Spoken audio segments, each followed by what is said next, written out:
episode's gonna be a nightmare to edit, but whatever. Alright, let's head into the Six Bears encampment. Oh, we should heal first, huh? Or did we heal when we rested?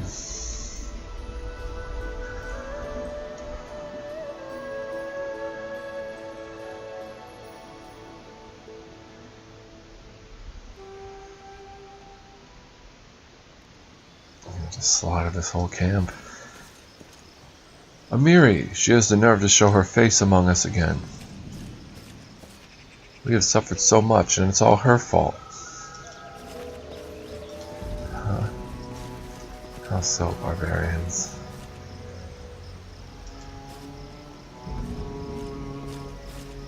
Save yourselves! It's them again!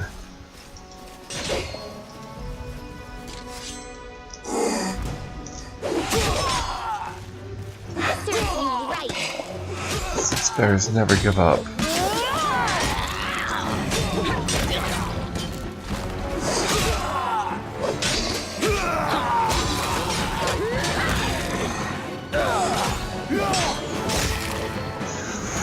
Ekin is putting in work. Phew, safe for now. They will be back.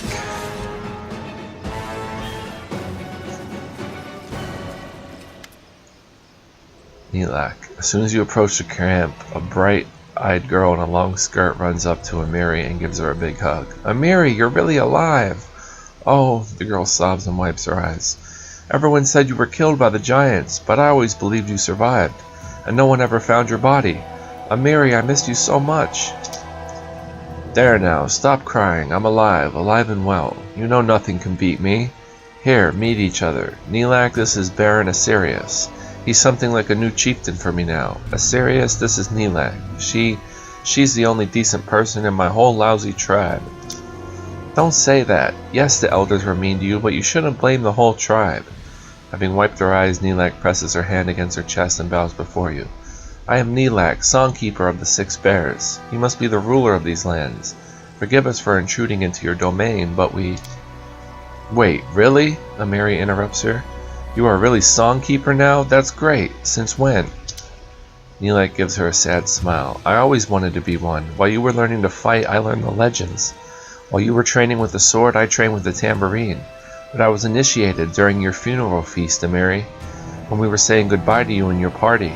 As I singed at the funeral pyre, my heart braked in pain. Desna whispered to me and told me how I could turn this pain to power.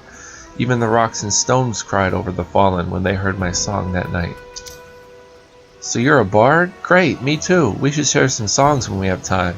You can tell us what they sing in your tribe, and I'll tell you all about Amiri's feats. I'd like that.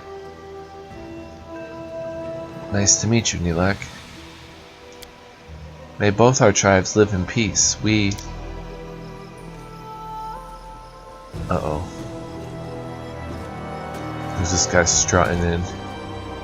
Chieftain Akaya, an old gray-haired barbarian with a tattooed face, interrupts her. Nilak, who are you chatting with? Who are you? Wait. He looks closer at Amiri's face and suddenly starts to yell, pointing his crooked finger at her. You, pariah, freak! After all you did, you still have the nerve to come and show your ugly face here? Chieftain Akaya, this is Baron Asirius. We're in his lands now. Please soften your heart. Maybe he can help us. A baron. That's something like a chieftain, right? You don't look like one. Well, whatever. I am Akaya, chieftain of the Six Bears tribe, and I need you to give me this dirty scumbag. He points his finger at Amiri. Watch your tongue, chief. You are a guest in these lands, uninvited and not particularly welcome. Quiet, woman. The chiefs are talking. You think you can talk back to a warrior just because you learned to put on armor? Think somebody maybe once gets stabbed.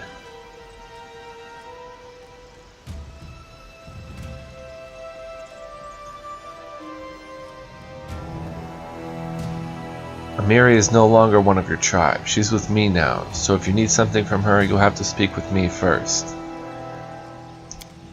You have no idea of what a venomous snake you've invited into your tent. Listen to me and I will tell you. From the dawn of time, our tribe lived by the old ways. Everyone had a place, a job to do.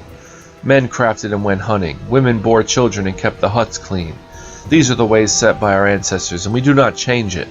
But then this upstart girl wants to match herself against men.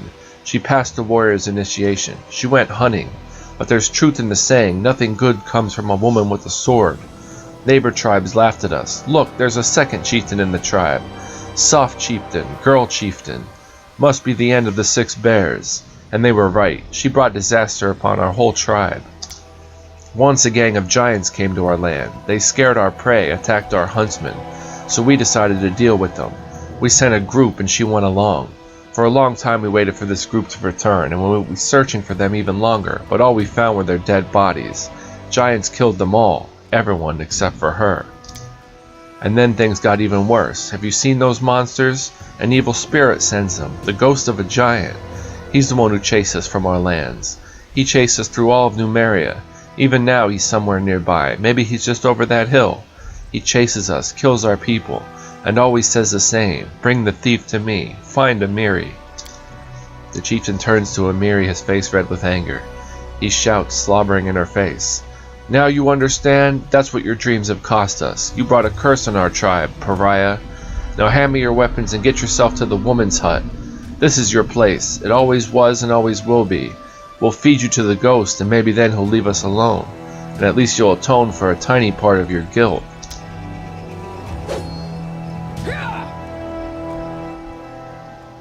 In reply, Amiri headbutts the chieftain's face, breaking his nose with a sickly crunch. Paying no heed to Nilak's squeal, and growling in anger, she leaps upon him, punching the old man's face. The chieftain spits blood and struggles to speak, and Amiri grabs her sword. You realize that a murder will quickly follow.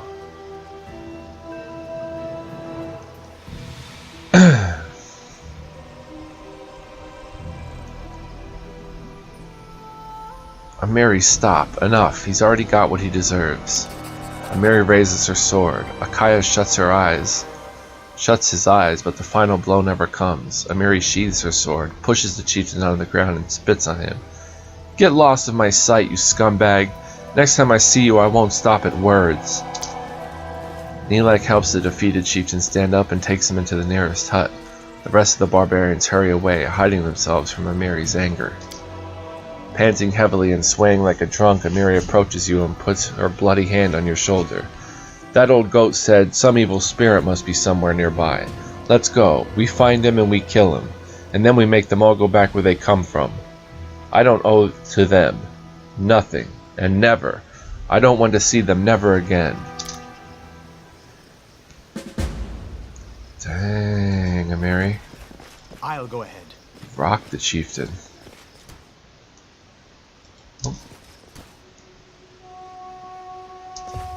Enemy near. Okay. Oh, no. Back up. You are Amiri, that sword. Thief!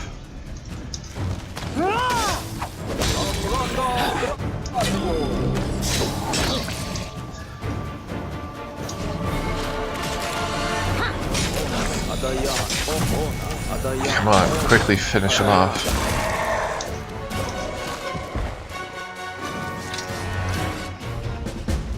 Perfect.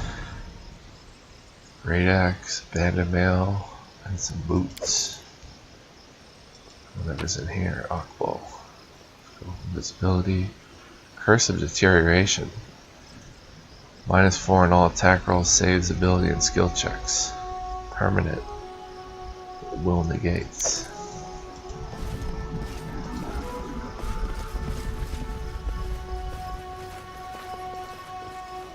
Let us bide our time. Why do they get dexterity damage? And Lindsay was called for it.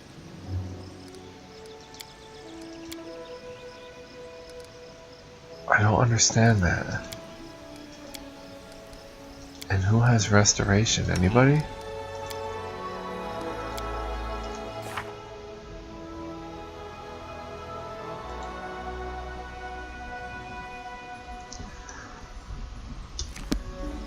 What in the world?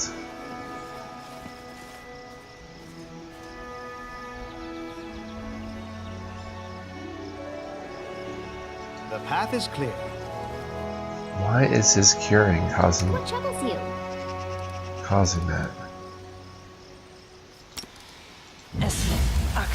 Yes.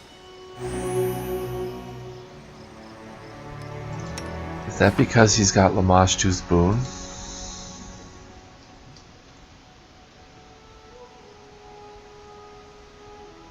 Or something?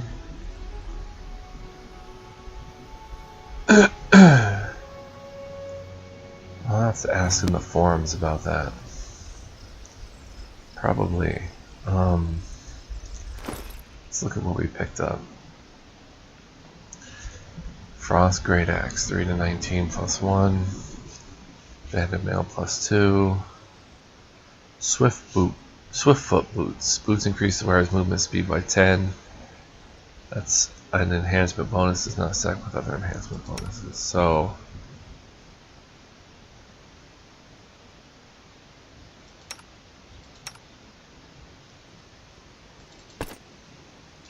make Valerie faster.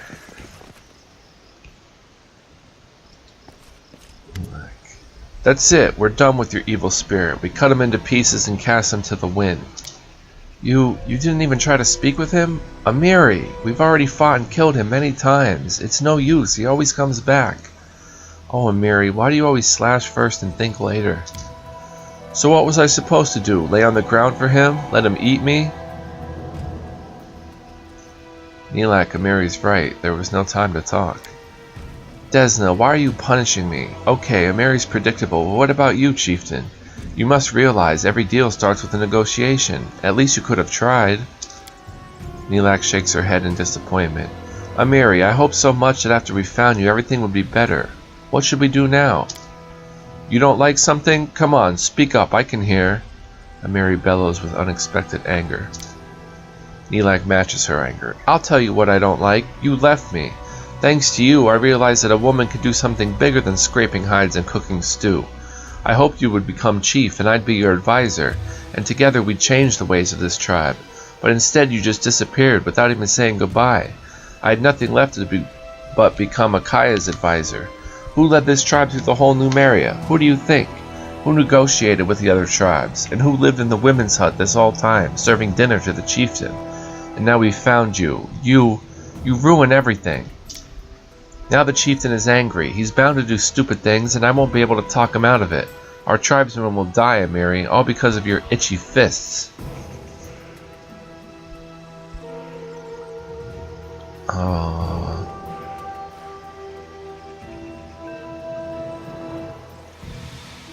Amiri had her reasons for doing what she did. I have no doubt about that. She didn't think about anything else except her reasons. Congratulations, Amiri. Now you're just like a real man from the Six Bears. You only think about yourself. You use your fists whether you need to or not, and then you leave it to the women to sort out your mess. So that's how you talk now, huh? You want me to tell you why I smashed this old mushroom's face and why I fled? I'll tell you. Listen now, you wanted it. The war party I went with. You think we went to fight the giants? I thought that too. I was so happy. I was full. We did not go there to kill giants, Nilak. We went there to kill me. They thought giants would eat me up and they won't have to get their hands dirty. But I came back, alive and with this sword. I thought no one would dare to say that Amiri wasn't a real fighter. But they just laughed into my face and said that if the giants didn't kill me, the frost would. Then they left me alone in the wilderness without food or tent. And then when I understood why, when I see what this hunt was all for, it was then, first in my life, when I feel real rage. Yes, Nilak, don't you turn away now. Look at my eyes. I killed them all with this sword. I'm not a thief, Nilak. I'm much worse. I'm Kinslayer. And you know what? I don't care. They deserved it. Our whole damn tribe can go to the Dragon's Maw. And me too? What? Do I deserve to die? Should I go to the Dragon's Maw too? No, you... This wasn't what I meant. You're not like them. I am part of this tribe, Amiri. If you don't want to help me save it, you'd better leave. I'll manage without you. I'll ask the Tiger Lords for help.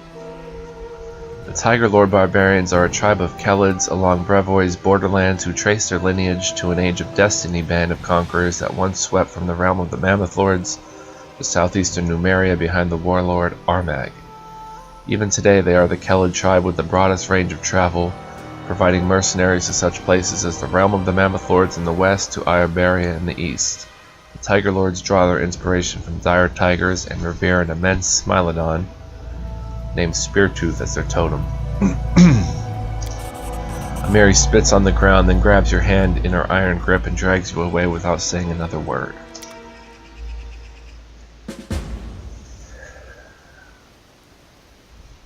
Now we know why Mary doesn't like to talk about her past.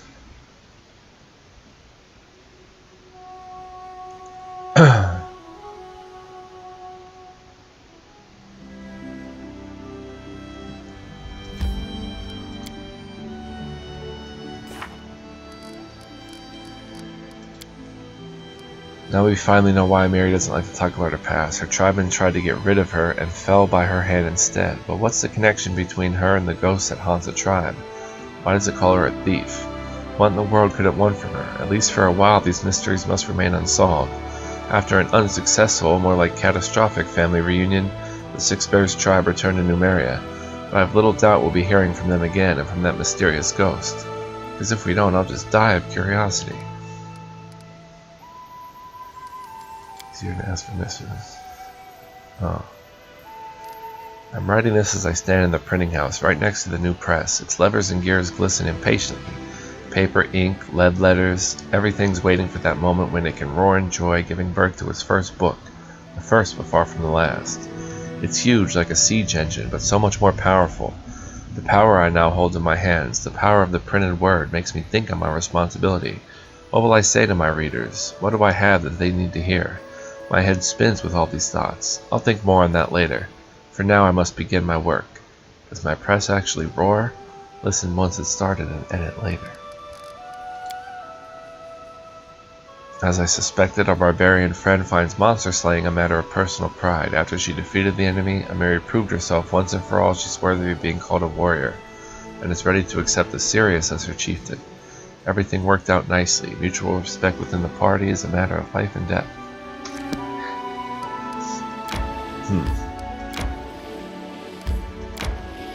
Alright, well I want to explore, let's see, if I keep following the river, wow, it's a long way down. Resting would be nice, don't you think? Kingdom?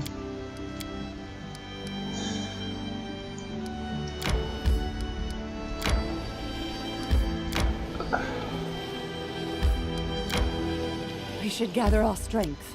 I can't view the kingdom.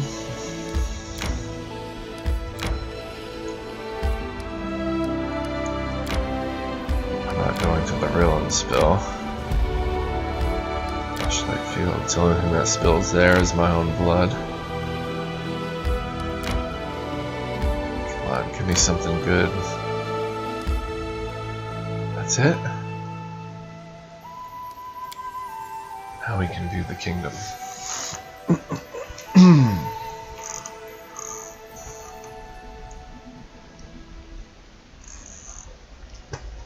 Craftsman strike.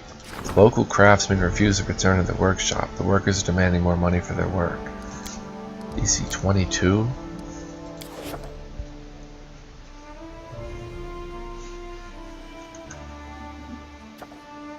And the Grand Diplomat wants to talk.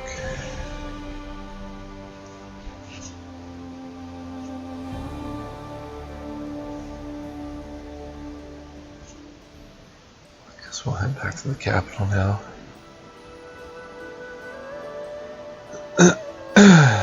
Looks like we've exhausted pretty much everything here.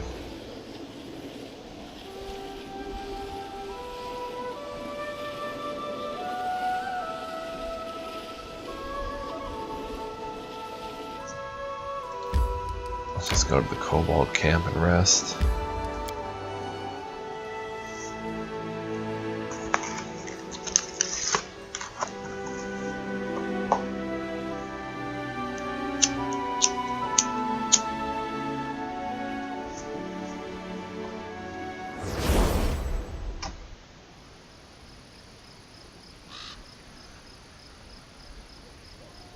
About his spell book. Aspect of the falcon. You take the aspect of a falcon. Your eyes become wide and raptor-like, and you grow feathers on the side of your head. You gain +3 on perception, +1 competence on ranged attacks, and the critical multiplier for your bows comes 19 to 20. And entangle. Yeah, I would say that sounds about right.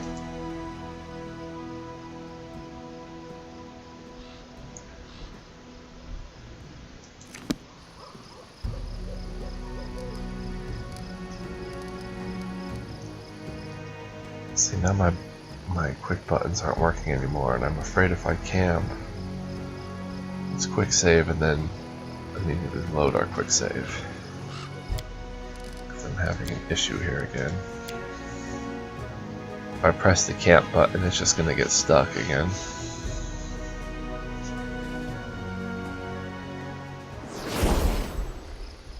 There we go. Now it works.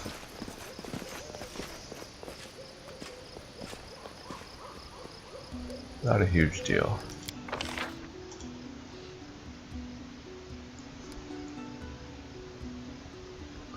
Let's just make a hearty meal. When I imagined adventures and heroes, this is not what I expected. Of course there were exciting battles, but not terrible disease. And gods, so much blood. Life is cruel. Kill or be killed. There's usually no time for pity.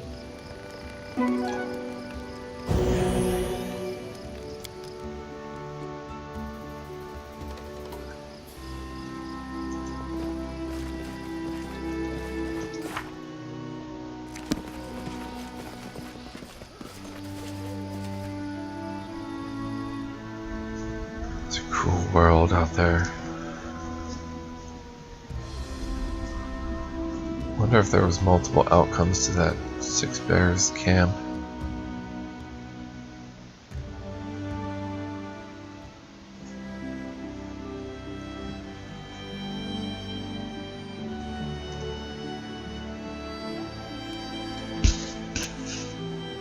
Now what?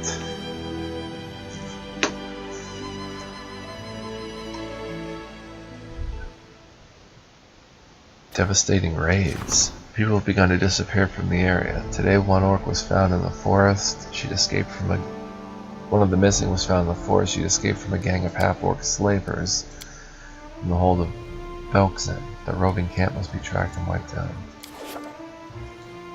Well, we'll get to that when I get to the throne room.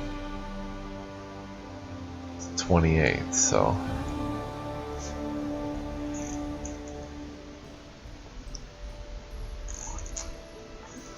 we're almost there.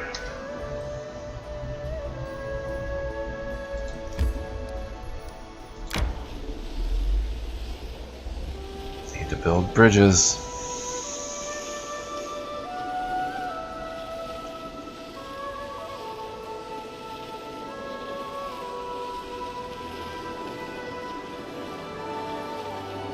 So my crafters are demanding more pay? Is that what's going on? Resting would be nice, don't you think? It would be.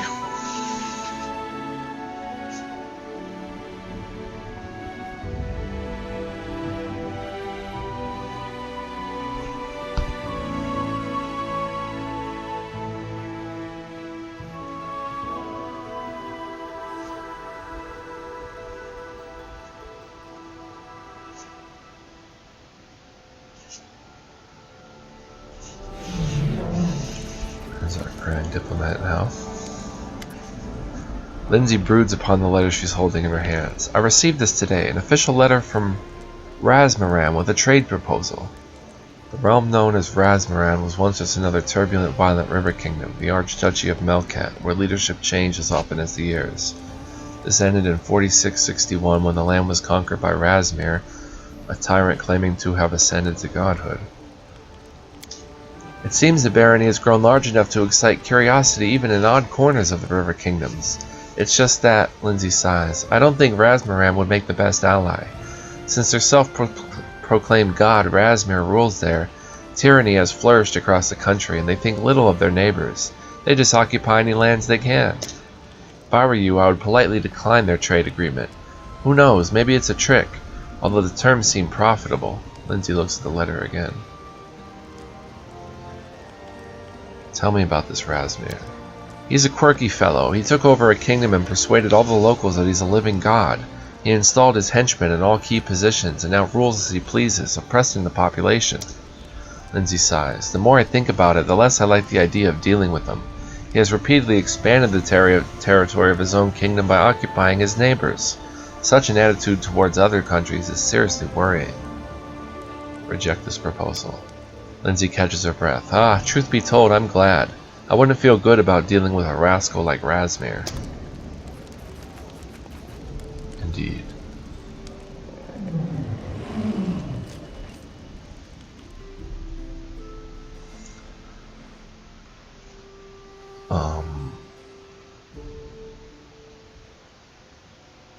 Plus relations.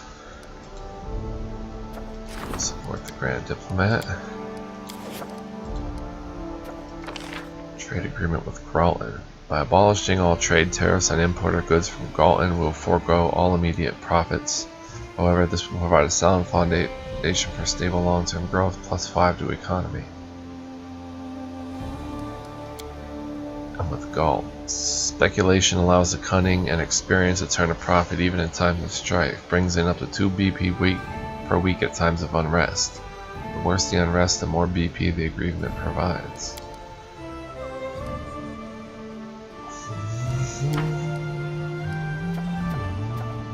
Improved diplomacy, +3 BP each time the Grand Diplomat successfully resolves the situation. That's pretty sweet. Alright, but let's look at these events. There's devastating raids. It's a 15.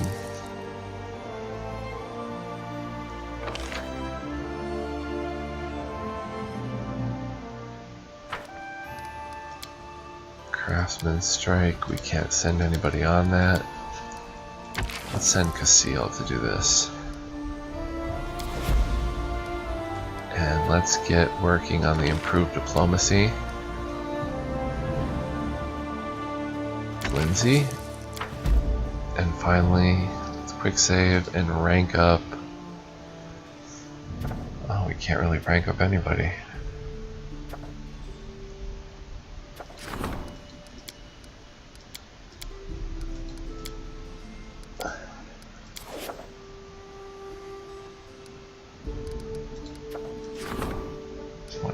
Days.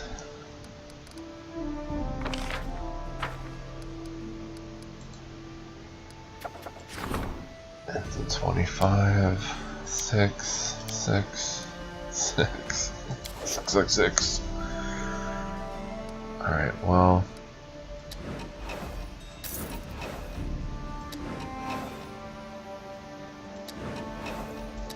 We'll skip those 6 days and see what happens.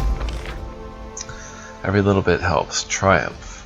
The advisor was able to determine where the fortifications were most needed. The subjects agreed on the wisdom of the decision. The people collected money for a palisade and delivered the funds to the treasury. Store economy. Triumph. The counselor's servant arrested the mischievous Fae and compelled him to repair the damage he'd done. Loyalty. Failure. The Magister managed to confirm the encounter with the marvelous animal was a sign sent by a rascal, but that was all. Despite his worshippers' best efforts, it took them a long time to earn his forgiveness.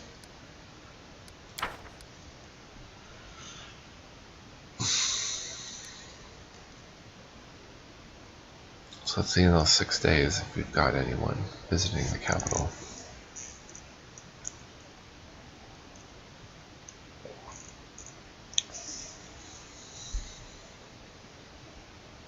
Hope the craftsmen all don't stop bringing me stuff now because they're on strike. That would be bad. Oh, nobody. No. Alright, so what I think I should do then is see who we can send on this craftsman thing, DC 22, which is a tough one. And level them up ASAP. Jubilast.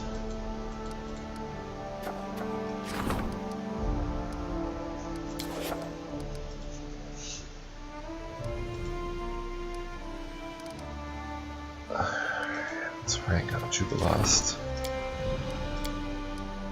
Is there anything we can build in the meantime?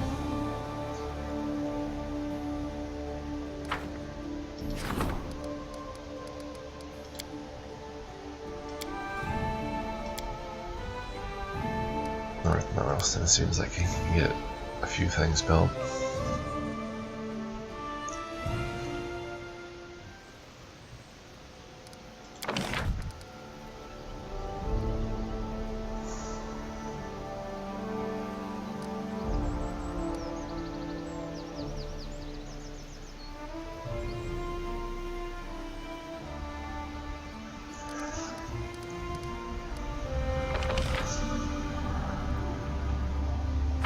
We could use culture adjacent to a shrine, adjacent to a barracks.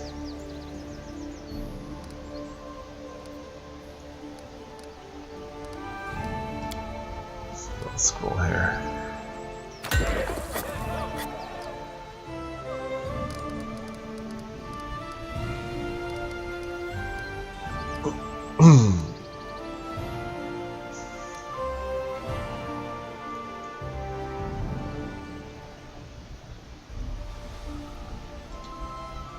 We need to claim Silverstep is what we need to do.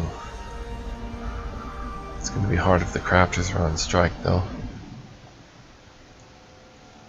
So let's quick save. 14 days and away we go, and away we go, and away we go.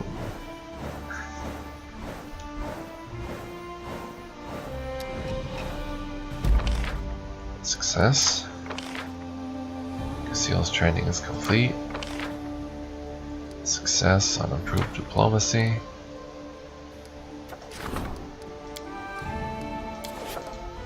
We have events. Visitor waits in the castle. A noble requests an audience with the Baron. Animals are flying into inexplicable rages. Wild beasts emerge from the woods to attack people. Livestock try to kick their owners. Even loyal dogs bite the hand that feed them. Someone must find the cause of these strange events and put a stop to them. Undead are rising again. And the craftsmen strike.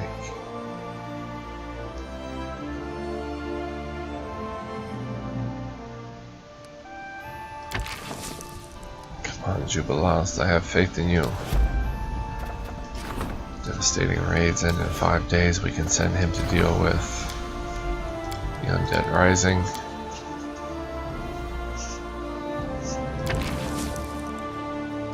Have him attend to Nature's Rage. And let's see the Visitor.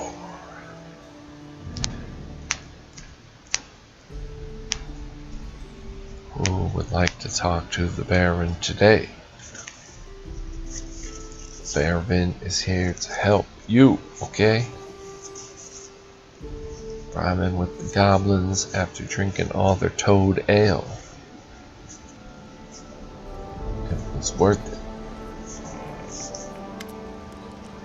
Edris Hanvaki, a young man wearing fancy clothes with delicate features and perfect posture, gives you a precisely measured light bow. Your Grace, allow me to introduce myself. I'm Edris Hanvaki. I beg me to give you a moment of your precious time. I thank you for honoring me with your visit. To what do I owe this pleasure? A surprised expression appears on the young man's face, but he conceals it behind a polite smile. Such flawless courtesy. I can see you are a true noble, unlike some impostors from the River Kingdoms. Let me get straight to the point of my visit, for it is a matter of utmost importance. A tragedy has brought me here, one that has been looming over my family for a while, or perhaps one that has already come to pass. You see, Your Grace, 2 months ago my elder brother, Toman Hanvaki, went missing. After leaving Gralton, where our family resides, he headed northwest. His destination, as we found out later, was a village called Varnholm, but he never arrived there. Your capital is the last place he was seen alive. We don't know where he is or whether he's still alive. Our poor father is losing his head in grief. Please, help us to learn something about the fate of my brother, and you'll gain an eternally loyal ally. Tell me about your brother. Our family, no matter how venerable, has always carried a spirit of adventurousness, if you will, in our blood. A thirst for risk and exploits. Each generation has had its own daredevil who left all he owned and went chasing after some ghostly treasures, completely ignoring the tears of his loved ones. I'm afraid this family curse has befallen on my brother now. If only I knew what exactly he was looking for, or where exactly he was going. Sadly, all I managed to learn was the name of some village out in the middle of nowhere, Varnhold, along with the fact that my brother never arrived there. Tell me about your family. The Hanvakis are an ancient family with a long history, hailing back to the days before Gralton's founding. Unfortunately, our wealth has been depleted by a series of reckless ventures, like the one my brother is partaking in right now. Family archives, some heirlooms in our honor, these are all treasures that our once influential house has come to possess. I'll see what I can do for you. Farewell. I look forward for any news you may find. Missing brother in Varnhold. Well, the crafters really are on strike. Dang, man. Find Toman Hanvaki.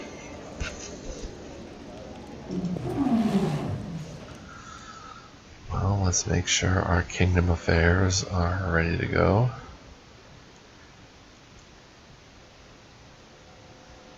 Relations +1. Ends in 3 days of Candlemere Curse. So let's skip a day, skip a day, skip a day. Success. Curses are mysterious to be sure, but there's no curse at play in Candlemere. Its reputation stems from the strange portal located on the island and the will-o-wisp that once lived around it. Its research has increased our understanding of arcane and divine magic. Excellent.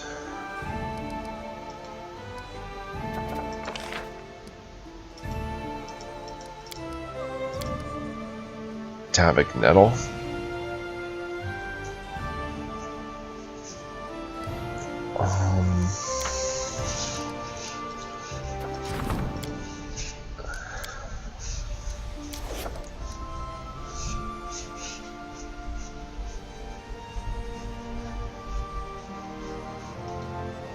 It would really help to rank up Jihad, so let's quick save. Make sure we don't mess anything up.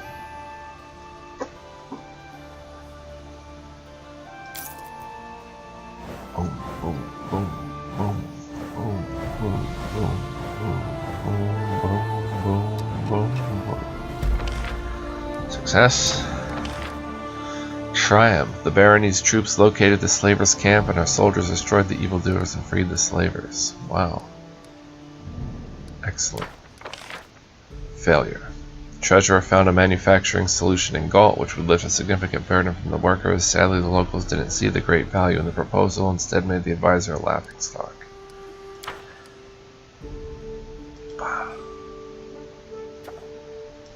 Mineral Spring. Locals speak of a healing spring whose water cure diseases and grant new powers. This natural phenomenon should assuredly be investigated.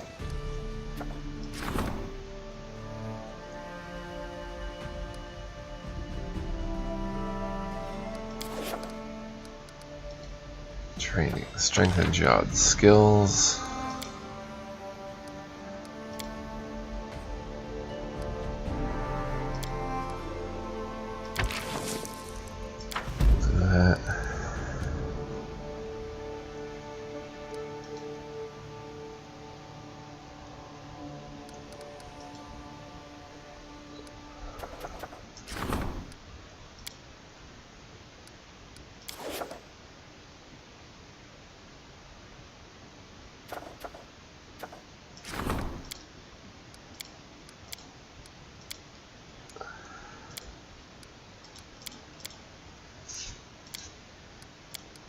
Need to support the general.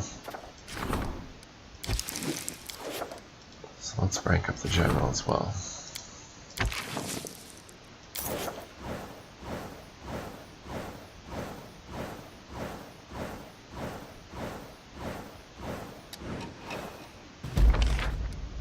is this? Triumph. The counselor lost no time in tracking the raging animals back to their lairs and slaughtering them. The remaining beasts have scattered and pose no threat. Beautiful. Lots of events.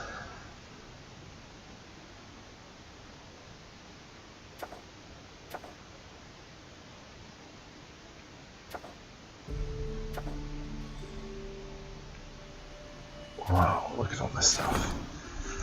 The same talented artisan that had taken up residence in the barony distinguished themselves again with another masterpiece. Alas, some scoundrels robbed the workshop and stole the precious work. The artisan demands justice. Oh boy. A court cartographer. Blank spots on the map. Ergo. It's a catastrophe. The entire region's grain harvest is infected with ergot. Local people are suddenly facing famine.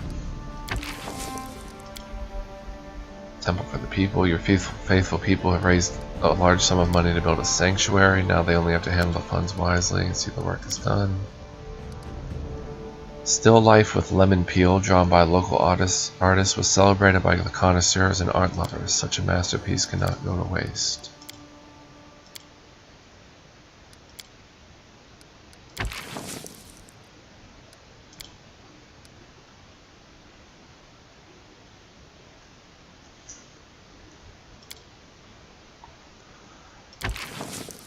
Send you lost on that one.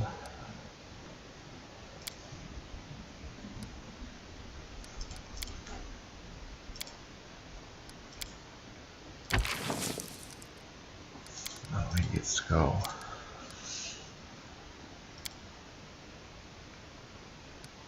Octavia can handle that. Next spot's gonna be Echolocation. Storyteller can do that. Alright, let's get these events started.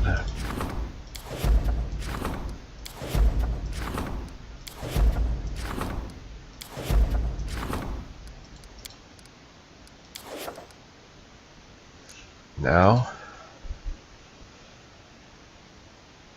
going to go to Barnhold. The kingdom stuff is getting out of control.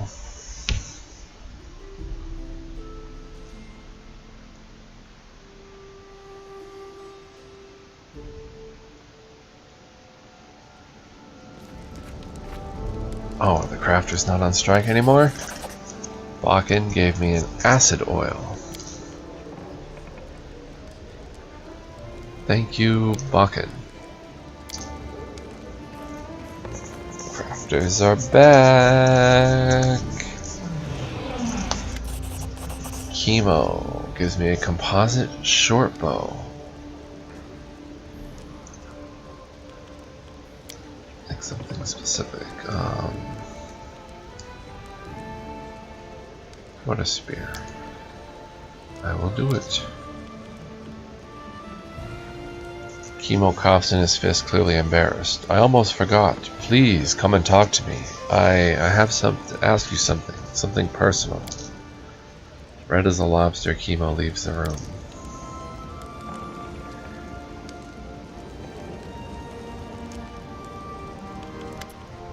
Shanae, I'm happy to see you, almost worthy one. A new gift and new stories await you. Please accept this fine item. I thank you. I've seen that dialogue before. All the crafters are back to work. Awesome. Alright, so composite shortbow, the Fiery Eye. +1 flaming composite shortbow grants the wielder to cast flare bursts 3 times per day. And it's composite, which lets you use your strength with it.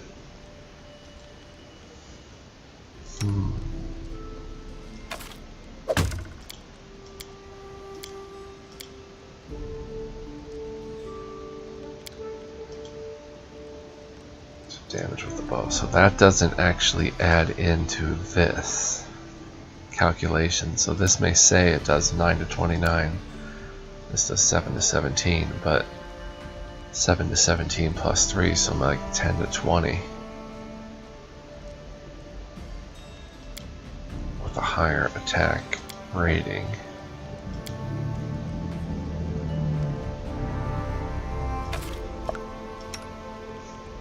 Or we can just give it to Lindsay, but she doesn't have any strength to speak of.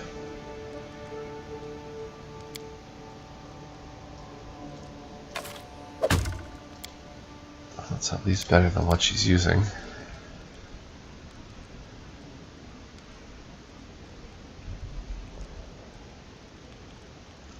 And a thigh heart piercer. Wow. This is one of the gifts of the Royal Court Master Shania, who arrived in stolen lands from the foreign land of Vudra in search of her vocation.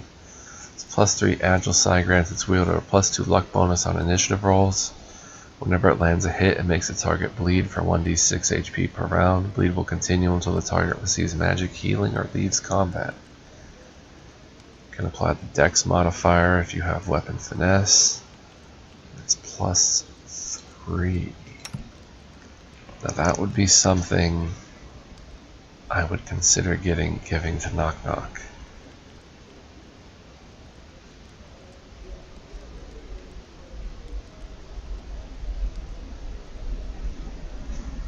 Get him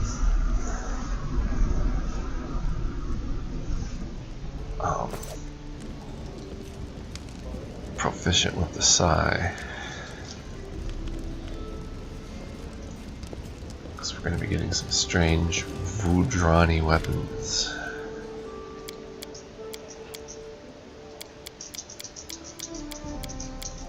Nothing.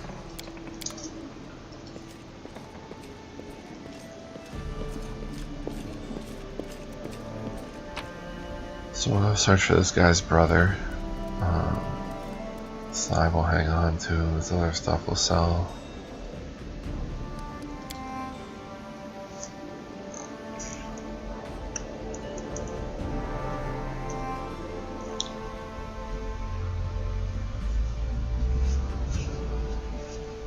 We have to talk to Chemo Sabi.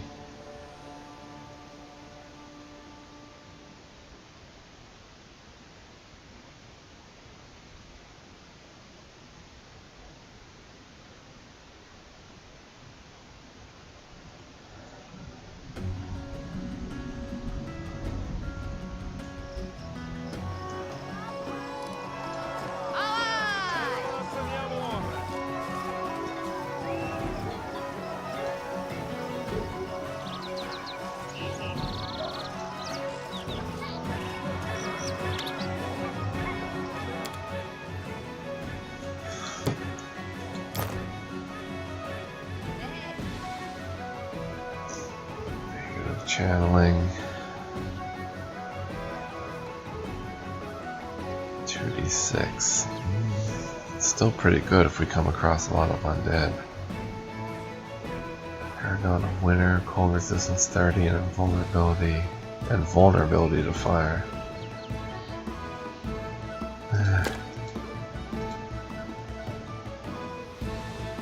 What's that acid oil?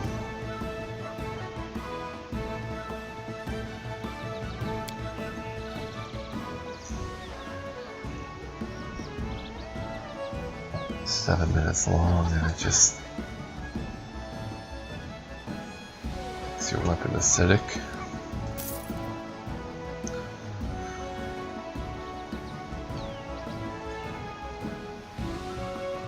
$12 rations. I think we should buy more.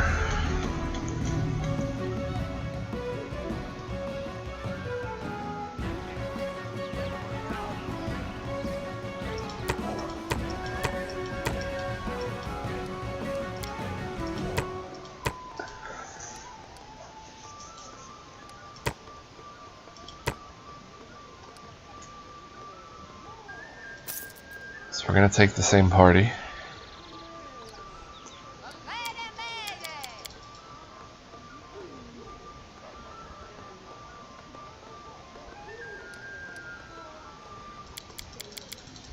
That we've been toying with.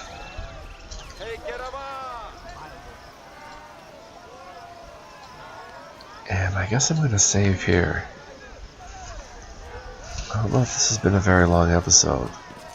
We did some kingdom stuff. Oh, don't load game. I'm gonna save and call this 51, and the next one we'll head off towards Varnhold. Maybe it'll let us explore that region. We can do some serious adventuring in the next episode. So stay tuned for that. Hope you're enjoying the Let's Play. I appreciate your viewership if you're watching. So thank you. And I'll see you in the next episode. Until then, take care everybody. Peace. What is up everyone? Thank you for joining me. This is Jay Duma bringing you episode 52 of Let's Nerd with Pathfinder Kingmaker Extra Nerdy Edition. As always. So we're just going to get right into the fun this time. We have to search for someone's lost brother. And we're going to head to Varnhold for some adventure. First, I guess we'll go talk to Chemo Tavon, who has a matter of the heart to tell me. Perhaps he's fallen in love with me or my party members.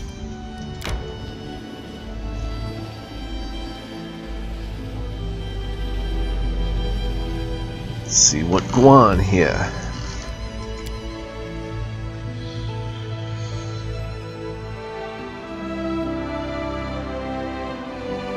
Catastrophe known as Earthfall destroyed entire civilizations when a bunch of meteors smashed against the planet.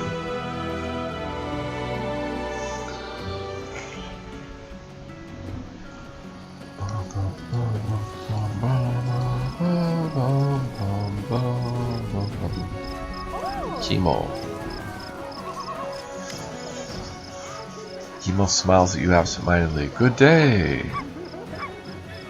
Where do you hail from, Chemo? Chemo closes his eyes in reverie. Keonan, the land of the elves, the land of springs and forests. That is where I learned my craft. You would love it there. Everybody does. Why did you leave, Keonan? Nobody made me leave. Chemo gives you an embarrassed look. I just woke up one day, looked out the window, and the road called, and I went. Why did you want that flower so bad? Oh, I don't want to tell, but since you asked me, it would have been awkward if I refused.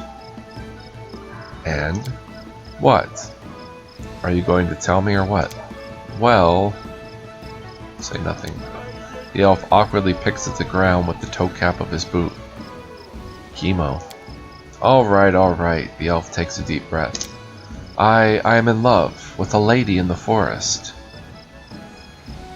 I'm happy for you. Thank you. If only I could be happy as well. That flower was for her. I cannot tell you who she is, but she had hidden herself from me, and that is what darkens my days. What did you want to ask me? You won't believe this. It's about her. She finally agreed to go on a date with me. I need to get ready. A hunter I know said you only need one thing to woo a lady, a gift. Maybe an emerald necklace would do, but I wouldn't even know where to start looking for such a thing. Please help me. I will repay you, I promise. You seem to put a lot of trust in this hunter's opinion. He talks a lot, and the other villagers listen to him. Chemo bends over and whispers in a conspiratorial tone. To be completely honest, I sometimes think that he's, a bit slow. The elf gives you a meaningful glance, his eyebrows raised high. But he has a lot of experience. He knows a lot of things that I have no idea about. Tell me exactly what you need. Well, I don't really know, but surely something that can't be found in every shop or roadside tavern. So be it. I knew it! Chemo is as happy as a cat that's found a pot of cream. You are always so kind, and I will help you in return, you'll see. I'll come up with something so special. Chemo's gaze wanders far off. I must go. Find an emerald necklace for Chemo.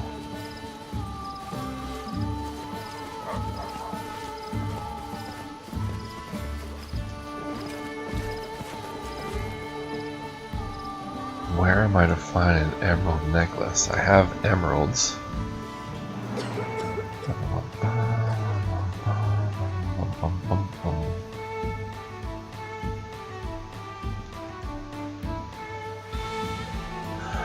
Well,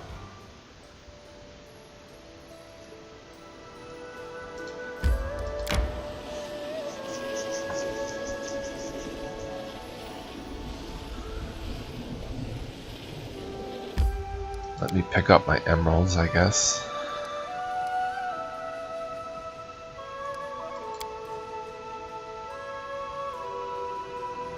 Who could make a necklace out of an emerald I own?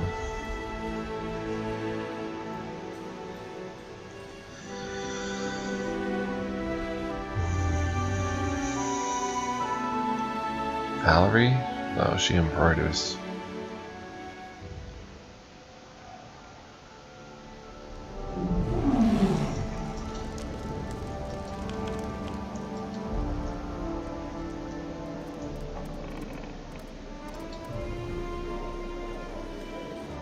Not the storyteller, would he?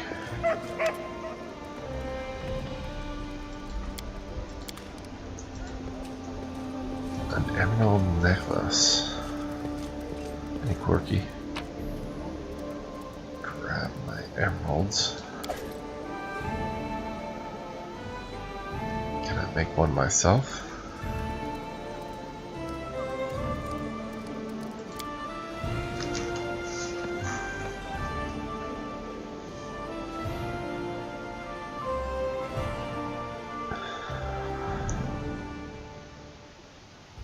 Emerald necklace.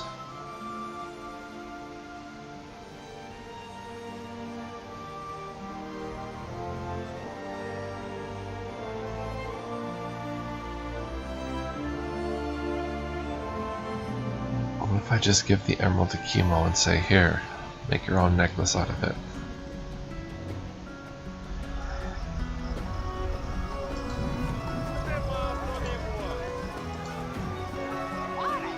I'll go ahead. Verto, would you be able to make a necklace? No. Tessie? No. Suf?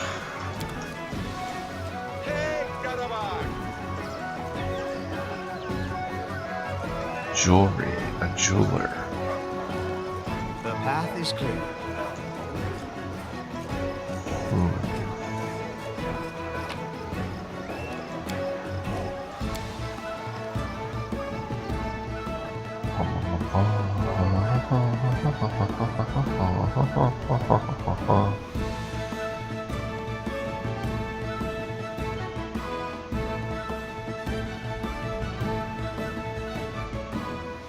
I'm just gonna quick save here, head back to Chemo and see if the emerald will be good enough for him. Who could make a necklace?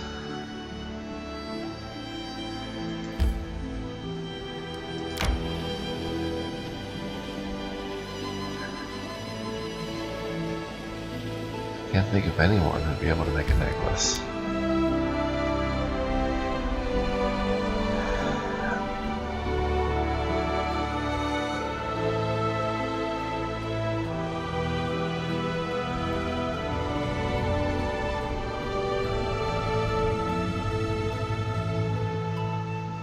Who's into jewelry? Didn't we meet someone into jewelry? You wouldn't be able to make it, would you?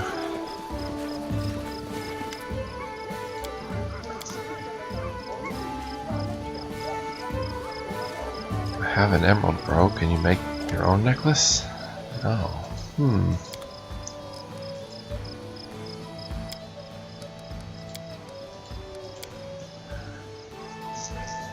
Oleg Svetlana? I wonder if Svetlana would make a necklace.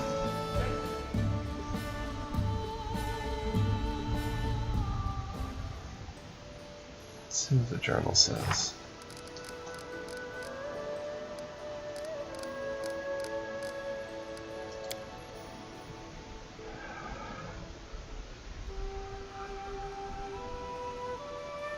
Something cool is I'll find an emerald necklace for Chemo.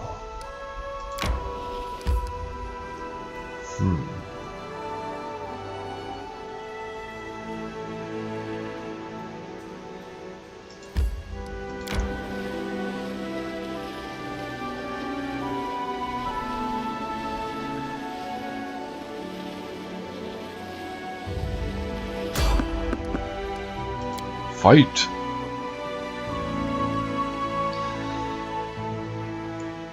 I wanna see blood. Some blood.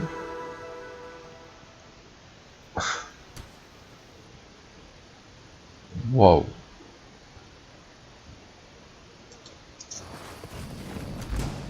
Maybe I didn't want this. Tear them apart! Yeah!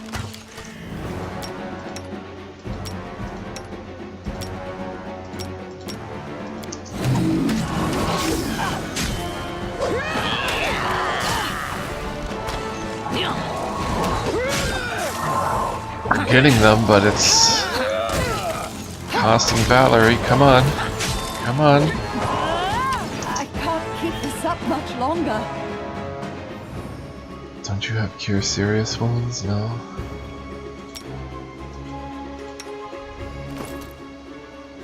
Come on, this would be a big victory for us.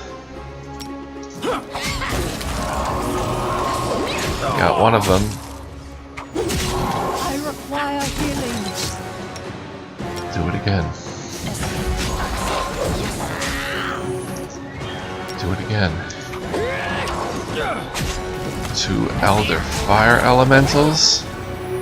I can't keep this up much longer. Yes.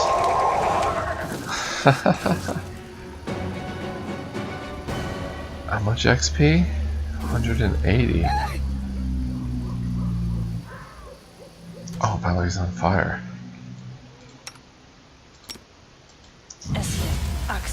Yes.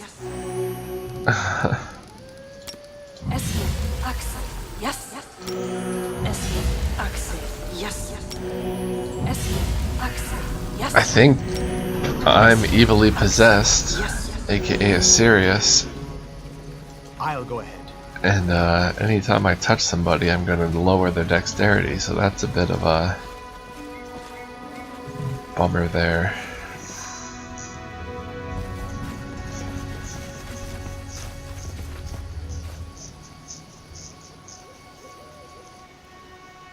That was a cool fight. And expect to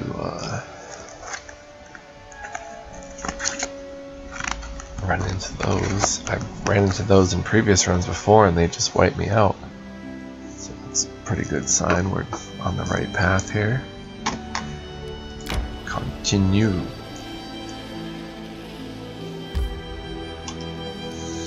So going north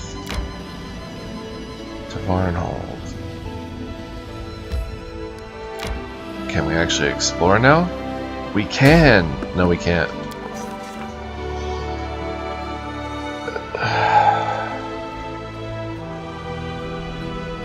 Let's take the opportunity to learn the reason for such caution. Bandits, your grace, one of the guards muttered. All sorts of rabble make their way here from Restov. We don't get a moment's peace. The river and roads are crawling with their lot. Until we clear them out, we thought it best to patrol the tracks in the river. We're not here to hold you up with that. We'll be happy to accompany you on your journey to Varnhold.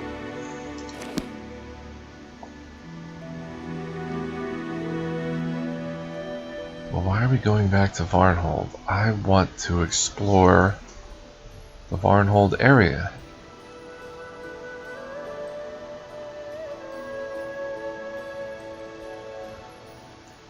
Unless the brother's in the city. Been here already. Good little chick. That's some pretty good graphics detail there.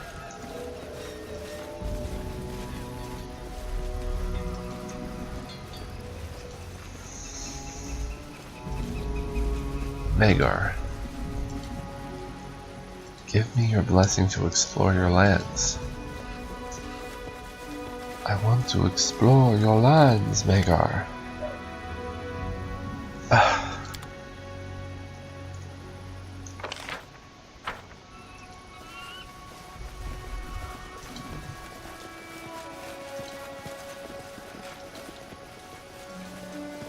He's probably in one of those maps, like the Ghost Stone or something.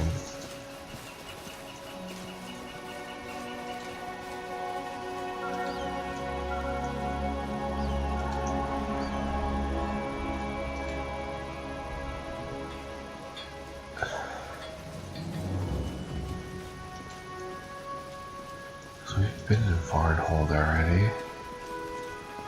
There was no brother. Can we cross here? Huh. The water near the bank is teeming with fish darting about among the algae. Can't cross here. Guards. I'll go ahead.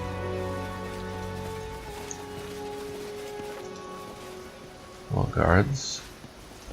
This is the fort, I take it? Come in, Master. Come in, Master Varnhold will see you. Welcome to Varnhold.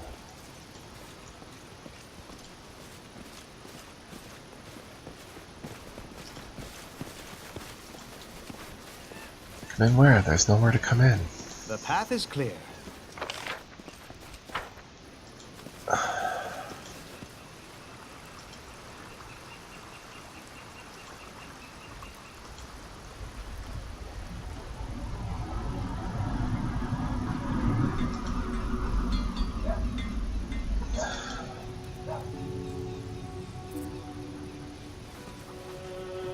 Wasting my time up here.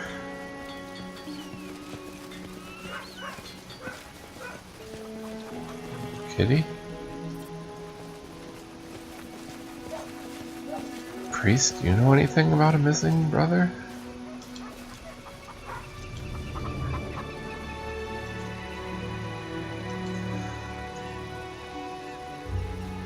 I mean,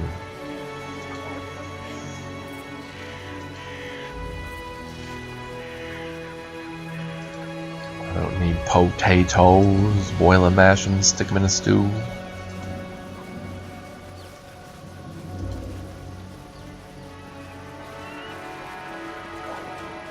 Mother chicken and her chicks, free range. Okay. So when I exit Varnhold, am I back down escorted to my lands, or can I just explore the region?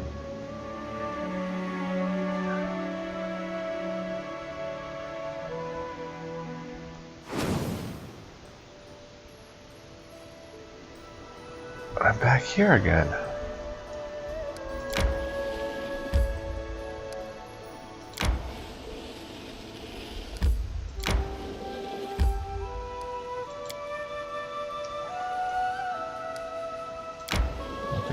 There can make a necklace. I want to explore some new maps.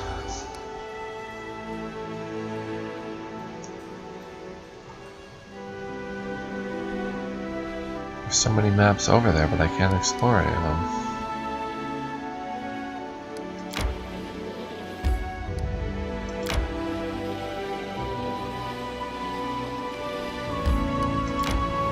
Go to Talon Peak.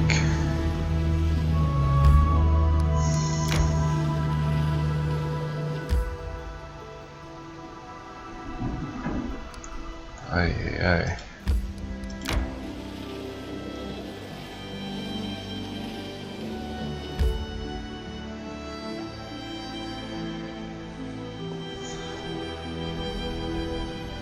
Would the witch make a necklace?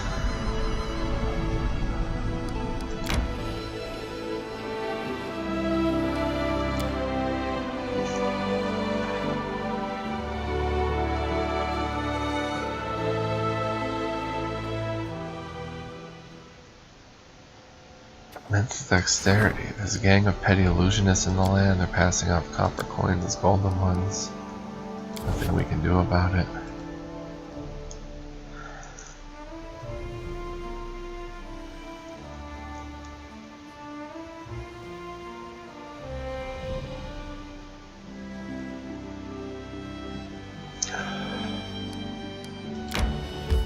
An emerald necklace.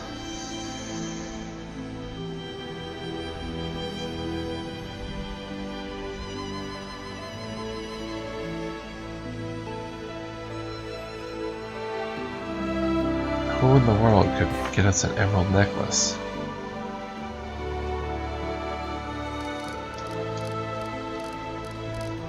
Lost brother. Last seen in our capital. He meant to head for Varnhold but never made it there.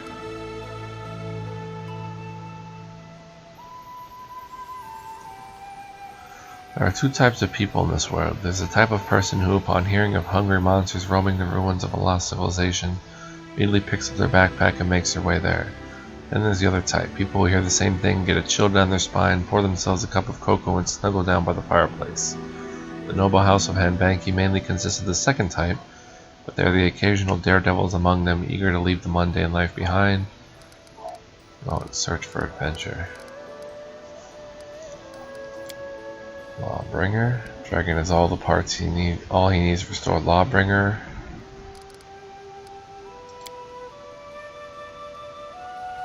Tell Shania about Hasuf. Await Moorland's arrest. Curse gains power in 67 days. Alright, well, let's tell Shania about Hasuf, I guess.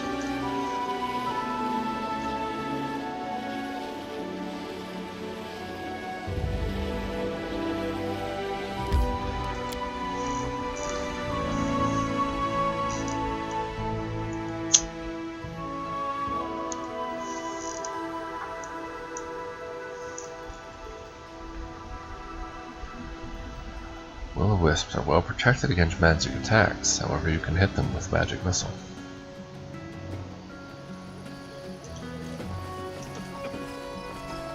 Who else is here? Dragon. How goes the work on Lawbringer, Dragon? Great. Perfect. Sounds spiffy. Shiniha. I'm pleased to see you again, O worthy one. What brings you to me? What happened this time? Shania hands you a heavily worn piece of metal. I have heard, O worthy one, that there lives a storyteller in your realm whose eyes can see into the memories of things. Please show him this. It was the tip of a spear that once belonged to my esteemed ancestor, Vu Balak. He was fated to live in interesting times, for it was then that Kothogaz, the dance of disharmony, spawn of Rovagug, attacked Vudra. 1,000,000 Vudrani came out to fight him, and amongst them was the cleric Vu Balak. Kothogaz walked across the ocean, and the water reached only up to his waist. He was covered by a mighty shell like a beetle, and the slime from his body covered the waters like fat, calming the waves around him, and his many mouths dripped with spittle.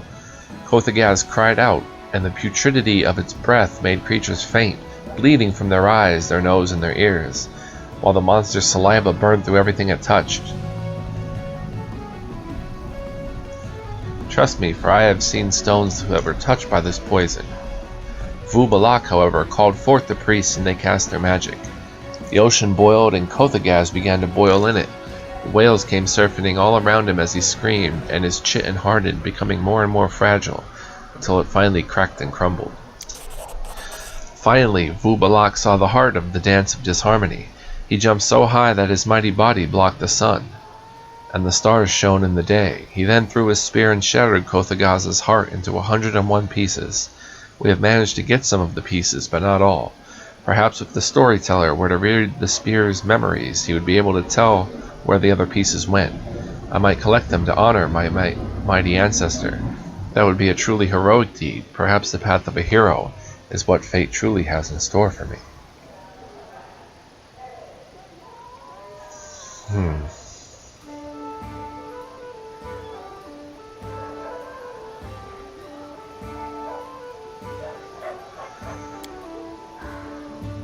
I'm going to quick save.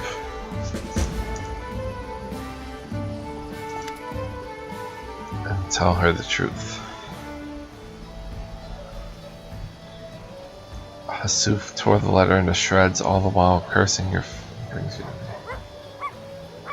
family. Shania peers at you in surprise, but her melodious words come off her lips effortlessly. He wasn't pleased. How sad. This reminds me of a story that took place a long, long time ago. Please let me enlighten you, O worthy one. Keep listening. There once lived a mighty warrior by the name of Korkor. His mother was a white shark, and his father the most lustful and most inventive of all mortals. Korkor inherited his fearlessness from his father, and from his mother his strength and thirst for blood. His skin was as white as milk, and his sharp, crooked teeth grew in 3 rows. There wasn't a warrior in the world who was stronger or more warlike, and he served the Maharaja loyally. One day, Korkor defeated the poisoned dragon Shruvara, who turned rice fields into nauseating marshes.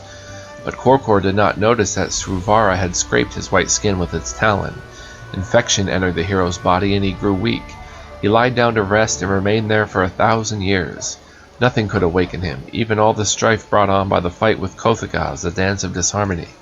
Once he finally awoke from his slumber, Korkor discovered that his homeland had been ravaged by this terrible attack, and he'd slept through the battle. Disgraced, he moaned and set off for a faraway gorge, where he would deliver his body to the scorpions, that they might eat his flesh and hide him from his shame. For 3 months the scorpions ate his white skin and ruby flesh, but still the warrior endured. Even when he was eaten, Korkor did not die, for he was truly great. It was then that the Bunda the singing butcher came to him. The immortal Rakshasa told him that great was Korkor's shame, but more shameful still would he be to run from it like a coward, rather than atone for it. Korkor's spirits were rekindled. He arose, and through sheer force of will, forged himself a new body out of iron. He accomplished many great deeds thereafter, and in the end he regained his position of honor and nobility. As you can see, both honor and disgrace may live in the same body, even though it may belong to a person of worth. Why then cannot my family's deeds be both honorable and disgraceful at the same time? Yes, my kinsmen have spilled much blood trying to destroy Hasuk's family, but it was also they who first decided to seek out peace. I'm grateful that I've been able to fulfill my duty no matter the price. Go now, O worthy one, for my heart has gained peace and my mind attained clarity, which is so important to a true master. I have to go. Until we meet again, O worthy one.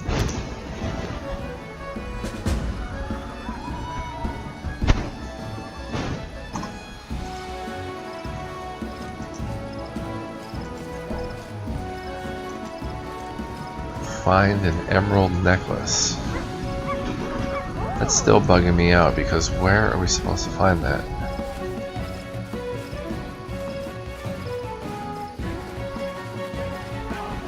Jewelry. Who does jewelry?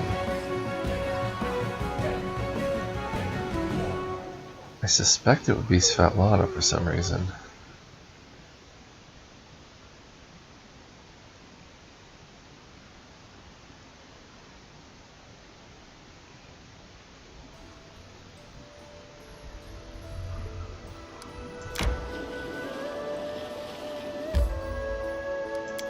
Rest the lone house.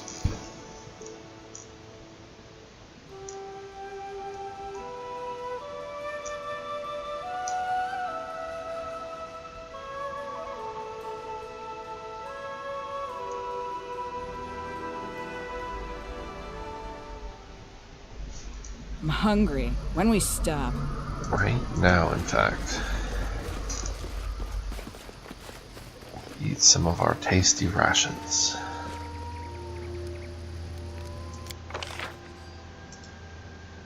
We don't need to camouflage. We'll eat a hearty meal. Again, I meant to say, I'm truly sorry all this happened to your family. But life isn't over. For that Ekon it is. He died that night. The man you're talking to now is a different man. The old Ekon wouldn't even recognize him. He's foraging berries.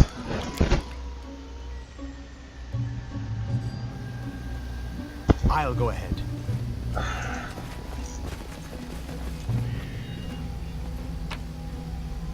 This is a funny idea, but could the Might Queen forge us a necklace?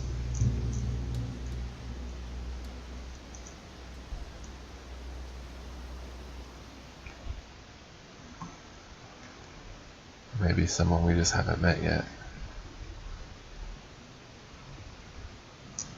Soul Eaters and some daemons can consume a living creature's soul, making it harder to resurrect them.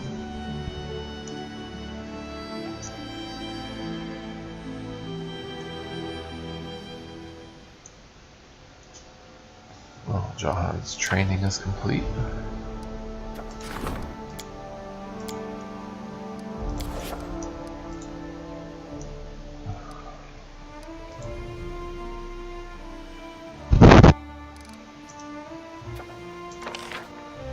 It's 375 in 14 days.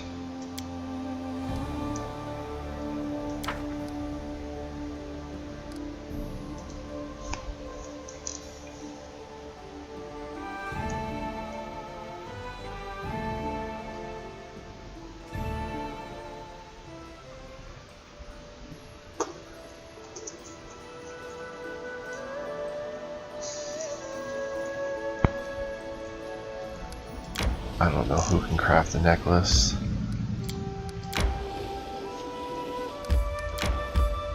Let's talk to the storyteller, I guess.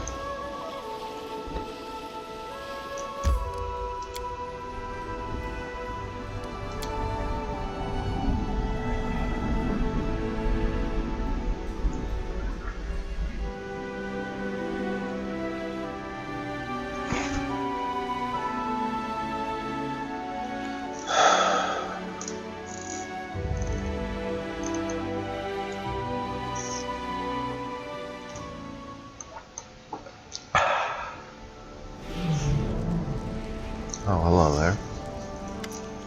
Chevrel, the half-elf is clearly embarrassed to be in the palace. We've heard that. He's brought me something. A cloak. So he hands you a bundle.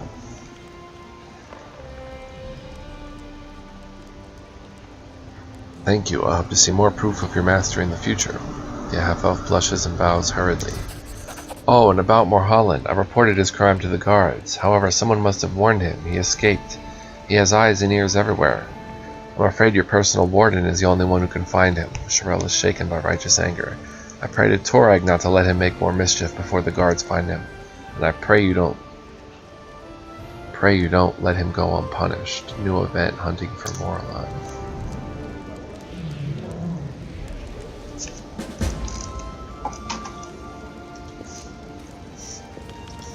No, skinning live lizards who are sentient beings will not fly my berry.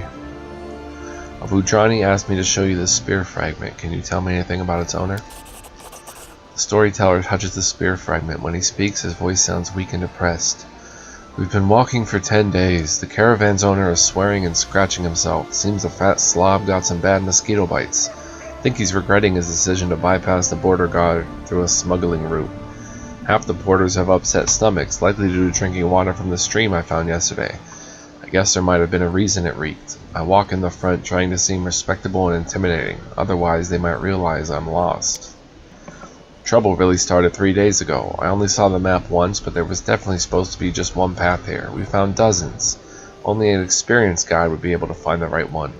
Of course the caravan owners think I'm such a guide. I told them I've been running this route for 10 years, that I know every bush by name.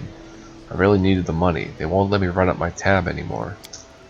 There's a whistle, then hooting from the bushes. Bandits! 12 ragged, filthy people with rotten teeth and sunken eyes. Not much worse than us now. Rise from the bushes, their hair and clothes a mess. I raise my spear and scream threateningly, which usually scares off the weaker ones, but not these bandits. They get close. I swing. I stumble. I'm falling and I hear something crack. Did I break a bone? No, it was the spear. I fell across the shaft, practically sitting on it, and it snapped. The bandit attacks, his bludgeon spinning overhead. Terrified, I crawl under the cart. Members of the caravan are being slaughtered around me like cattle.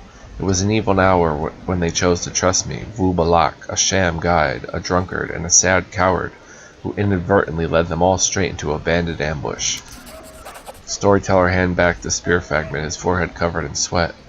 What an unpleasant memory. I do not believe the owner of this piece was a meritorious individual. So much for Vu Balak. Tell Shania about the vision. I'll go ahead. Let's manage some kingdom affairs.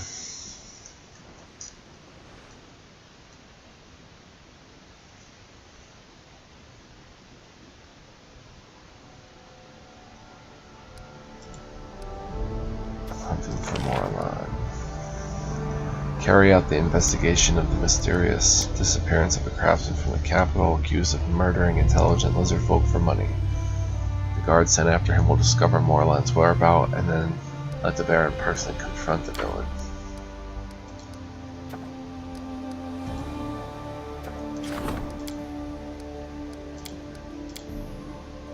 Well, let's level up Lindsay in the process.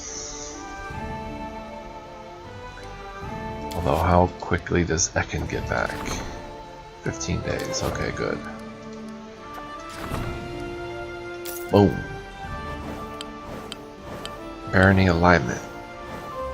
Your subjects look up to you in all areas of life, including your alignment. Depending on the ruler's morale and conduct, your barony will attract the attention of a particular kind of people, for better or worse. Certain alignments may unlock unique buildings. Alright, relations. Excellent. The barony has gained some renown across Galarian. The news of the Stag Lord's fall has spread across the neighboring land like ripples on a pond. It seems that the Stolen Lands has entered a new age, its future history to be written by its new ruler's actions and decisions. The fledgling barony already begins to attract attention from across the distant realms of Galarian. Some factions already take a keen interest in the affairs of the Baron and may even pay him a visit. Failure on the mineral spring, but loyalty +1. It's an opportunity. Success on Undead Rising. The General Scouts lured the undead into the open, where they were joined by the main troops and surrounded. The General is being celebrated for a brilliant victory. Well done, Casil. Success. The advisor was competent enough to organize the construction. Not a single coin was pilfered or wasted. For the temple for the people. Triumph. The councilor's decision to impose government control over the grain reserves made it possible to avoid famine. People are praising the Baron and his wise and decisive advisor. Good job. Failure. The regent dismissed the artisan's problem, and the latter left the barony in anger.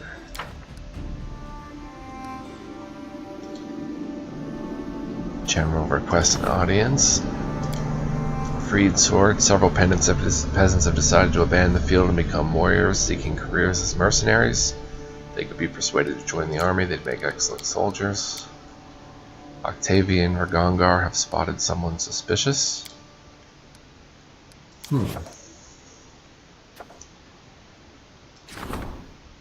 Let's just skip one day. Let me quick save here. Make sure these don't go away. I skip a day.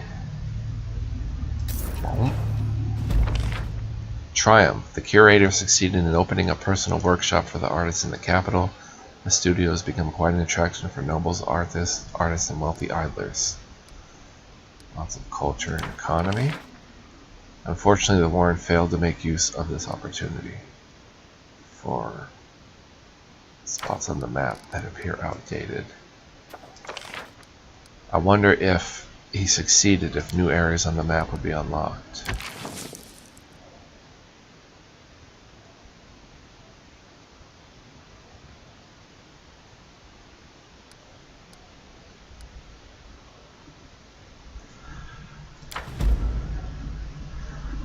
Alright, and the curator needs your help. And the treasurer requests your attention. Alright, so we have a lot of people to talk to. Let's get to it. Sometimes running and coming back later is a good idea. Quick, run! Everyone wants our attention. Run away to the Stolen Lands.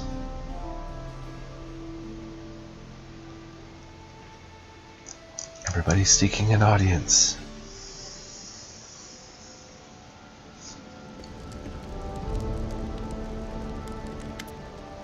Storyteller raises his hand to get your attention. Your Grace, please spare me a few moments. As your curator, I request you listen to this kind lady, who wishes to discuss with you something of great importance.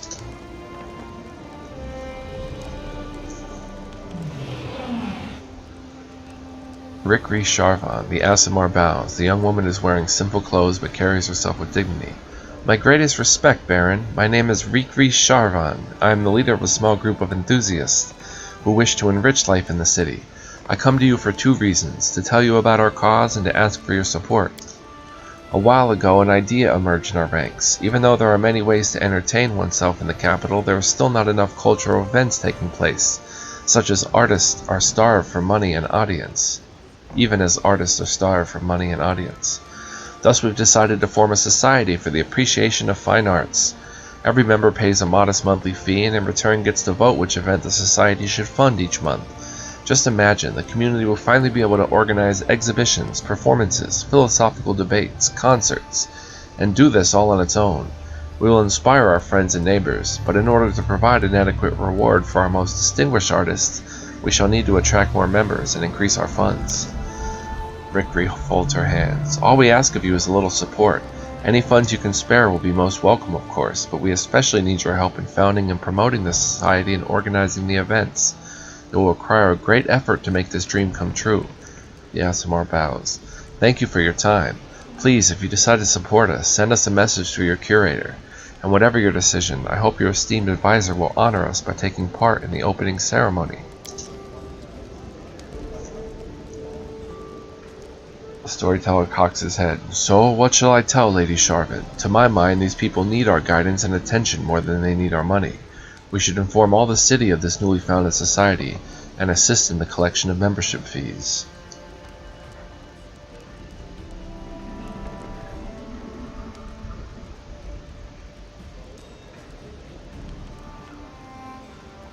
We shall help them found and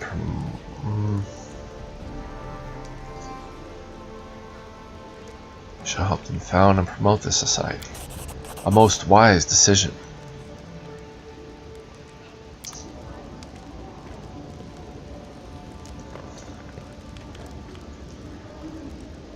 Hello, bro. Casil seems to be lost. Your Grace, I need your opinion. I caught a new recruit brewing dangerous potions for himself and the other soldiers. These potions turn them into fierce fighters for a while, but they dangerously twist their minds. Instead of training and drilling, these lazy fools are relying on their potions. Many have already tried it, and the others are surely curious. I've arrested the cooks, but the officers are of a different opinion. They believe the potions might be effective, though they're quite unpredictable. The Sword Lords taught me to rely on myself and my skills, which were forged by sacrifice and struggle, not by drinking some potion. But you are not Aldori. You have every right to establish your own order. Must I bow to the officer's will, or will you trust me? Casil peers at you, sweat running down his temple.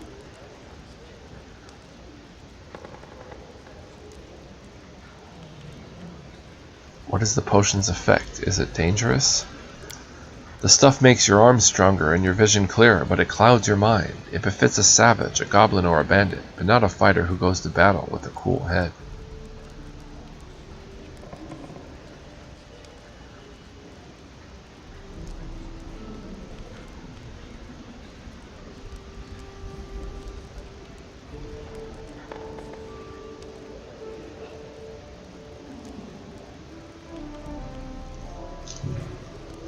You're the commander. You decide. I appreciate your trust, Your Grace. Casil pauses and then continues in an earnest tone. I'm glad that you've taken my views to heart. The potions will be prohibited as of today. Any who produce them will be punished. Arcane -2, but stability +3. Juby. Asirius, your subjects are truly our savages. My, how the peasants hate paying their taxes, as if they preferred the Stag Lord's way. But when he ran out of gold, he'd just kill everybody in the nearest village and pick the loot from their corpses. But here you come with your monthly tax collection, and for them it's nothing less than a nightmare. However, your people won't get off so easily. Numbers of them join the tax masters, followers of Abadar. They regard avoidance of taxes as a major personal offense. These tax masters wear golden masks and go from door to door to beat the gold out of your people, along with their teeth. It is indeed the civilized approach. It may be the only way to bring some sort of civilization to this forsaken corner of the world. However, if you allow this to continue, you will surely be called a tyrant. I urge you to act carefully. Address these tax masters and let them know they have gone too far, but don't disband them altogether. Someone has to collect your taxes, and there aren't many people willing to take this thankless job.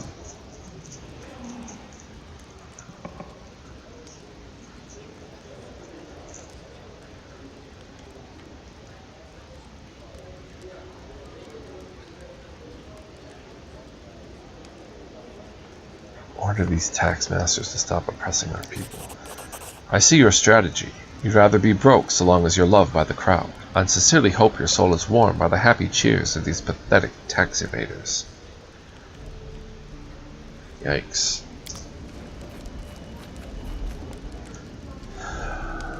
Juby, I can't have them beating people up. Octavia and Ragongar exchange a look and both start talking at the same time. Do you think We knew the Technic League wouldn't just let us go. And they sent their agent right here to the capital. Now that's impudence. How do you know they're from the Technic League? He's sitting in a tavern, paying with Numerian gold and asking around about Reg and me all day.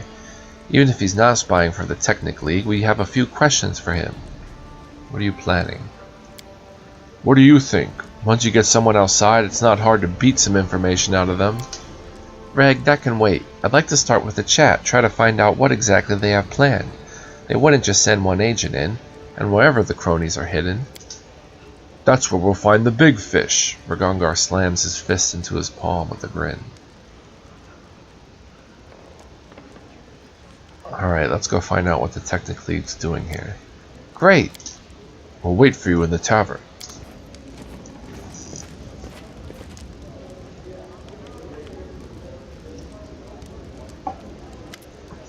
Barask gives me a chain shirt. I have a specific request for you.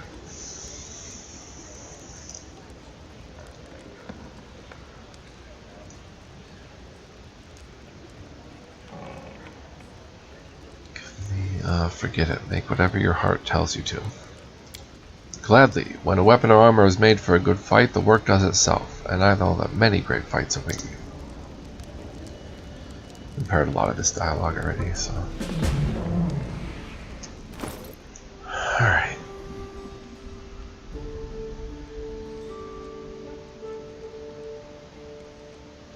Another Rogue's Companion. +5 on trickery checks.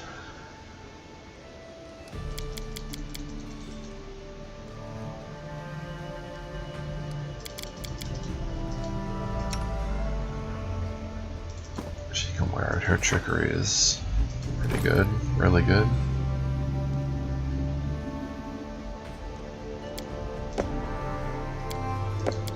Let's give her some better wands to use. She can really use them. Wand of Stinking Cloud, Lightning Bolt,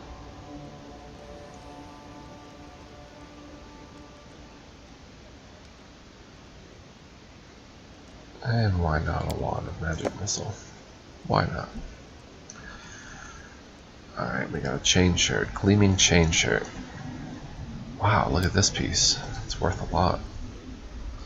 The polished piece of metal sparkled in the light, flashing rays of light around and above. This +2 chain shirt grants its wearer fire, acid, cold, and electricity resistance 10.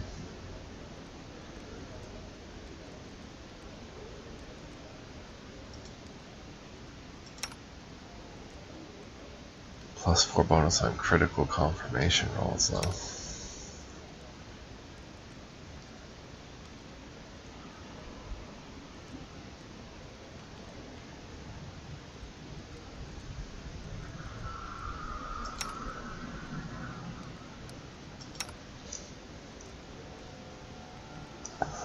I'd like him to wear it even if it's less base armor.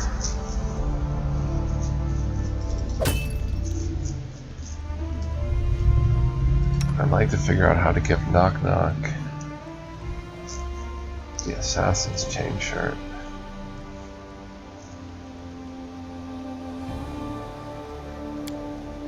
Those would have to go.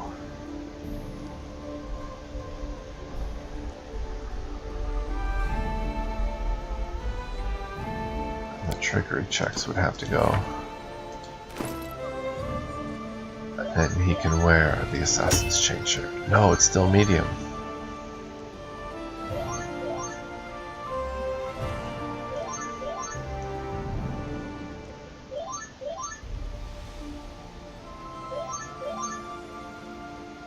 Well, I think that's alright though.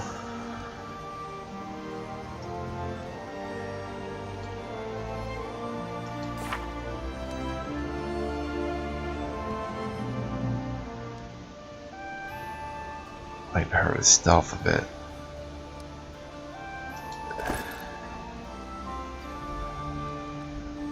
It's 3 armor check, increases fatigue.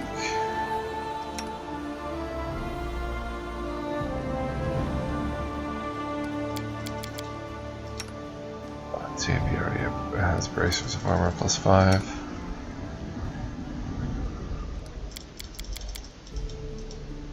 Lindsay can wear these.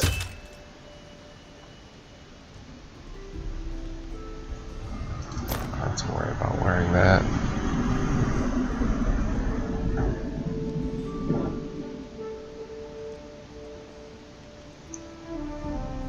Anyone else with trickery checks? Maybe Juby? Oh no, he's medium.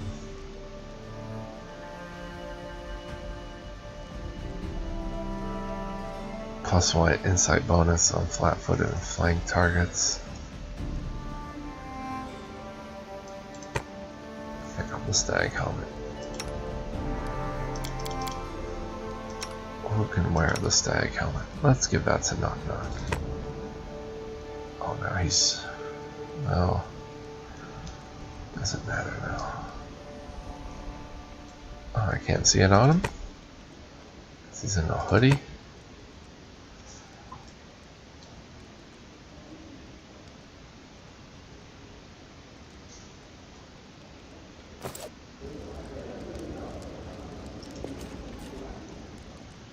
We have to do 20. Oh, we have to go to the tavern. Culture +1, military +1, economy +1, success.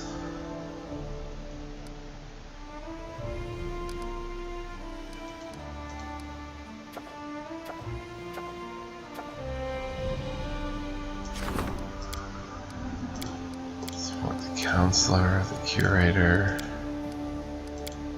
general, or the treasurer.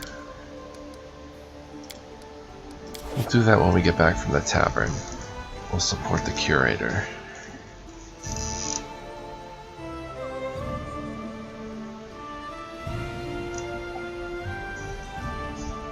And I will be right back after this loading screen, which takes a while. BRB. Alright, and I'm back. So, I'm going to meet Octavia and Reg. Or Reg. His name is Regongar. Would you call him Reg? Octavia and Reg in the tavern.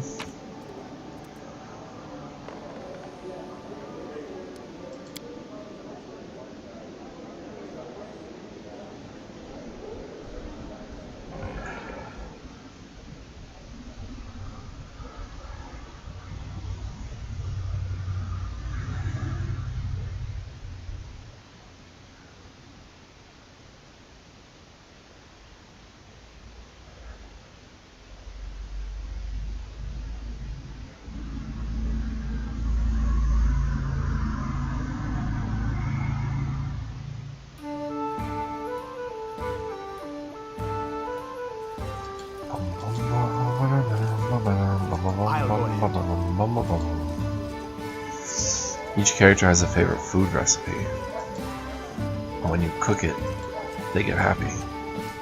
Get an extra bonus. Love going to the tavern. Any excuse to get a look at that owlbear pelt again. Thing is awesome. Also took the whole town to skin it.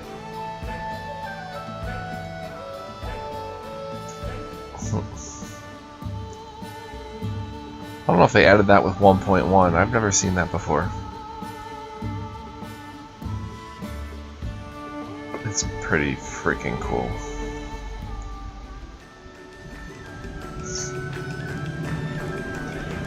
Love that.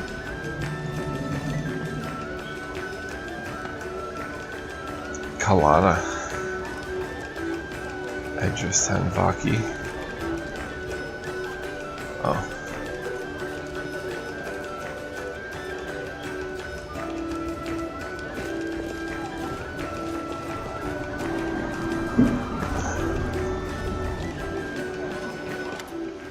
Kalana sits at the table, calmly sipping beer. When she sees you, she raises her hand as though she spotted some old friends.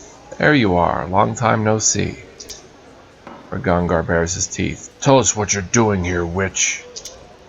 How rude. I willingly came here to bring you valuable information. How would you like to have a face-to-face conversation with Maestro Janusz? He's visiting these lands with some of his students and slaves. Ooh, your eyes lit up at that, didn't they? Your faces give me all the answer I need. Remind me, who is this Maestro Janusz? Ragongar spits on the floor. A wizard from the Technic League. Taught Octavia and me. We owe half our scars to him. I have to admit, he did teach us magic well enough. Can't wait to see him again so we can thank him for it. Why should we believe you? We have a common interest. Remember our last encounter? You may have spared my life, but that still left me in deep shit. The expedition thwarted, valuable slaves lost, and the Technic League isn't very forgiving. I tried hiding in the River Kingdoms, but Janusz has a long reach. I won't get any peace while he still breathes. The smart move, then, is to help his mortal enemies. Did Maestro Janusz send you? In a manner of speaking, I suppose, though it wasn't exactly a send, and it wasn't exactly me. One of Janusz's cronies was supposed to sit here and lure you into a trap, but that ran counter to my interests, so the Maestro's messenger is rotting away in a swamp, and I'm sitting here instead to tell you, for absolutely free, how to avoid this trap. Octavia, Ragongar, what do you think? I think I still want to smash her in her smug face, but I want to gut the Maestro even more. And if she's lying, she's doing a convincing job of it. The Technic League really wouldn't forgive such a failure, and gambits like that would be a piece of cake for them.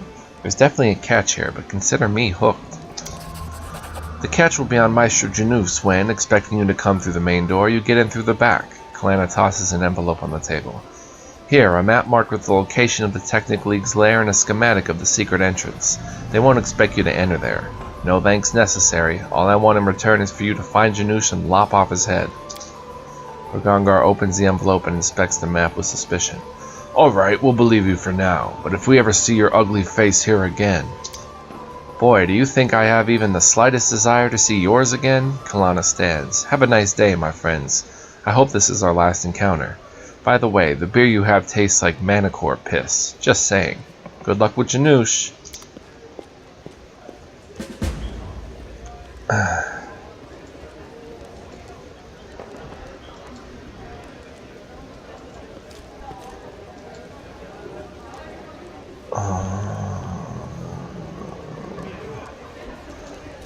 L'Oreal 8 Eyes. Mary. It seems you and Nelak are close. You don't know half of it. Only she and the whole damn tribe could understand me. She not a warrior like me, but her spirit is strong. And she's smart. Smarter than any chieftains ever.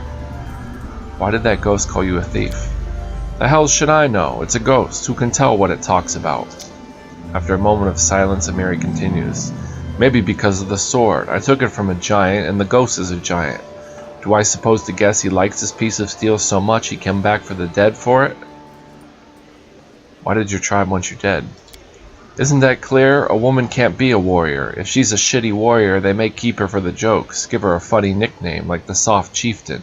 But what if she's good? Best the tribe has. Then the other tribes are laughing. That's why they, you know. But it's a taboo to spill kin's blood, so they had to do it without doing it. Feed me to giants. What a plan. But I was never afraid to get my hands red. I spit on them in their tradition. I'm a walking taboo myself. Thanks for talking with me. Talking. When will we do some monster killing instead? Soon, Amiri. Soon. Edris Tanvarki, I have not found your brother.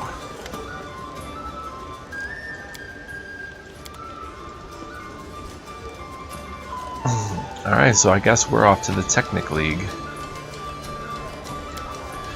And that means Ragongar. I guess we'll replace Ekin. And Octavia will replace Lindsay. And we'll do it through sheer brutal force of will. It's a lot of attack damage, very little healing, but...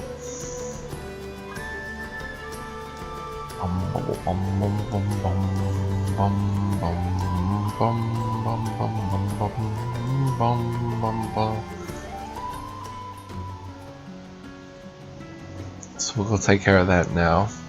That was a long loading screen.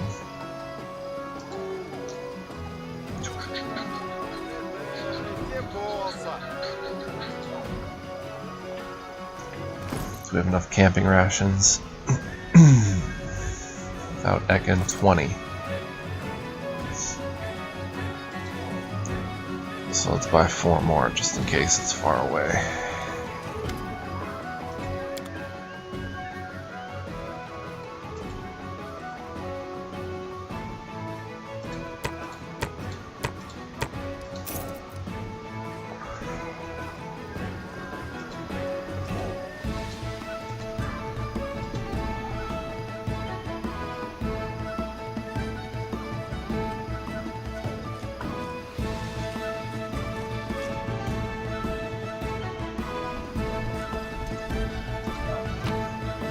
Maybe we'll...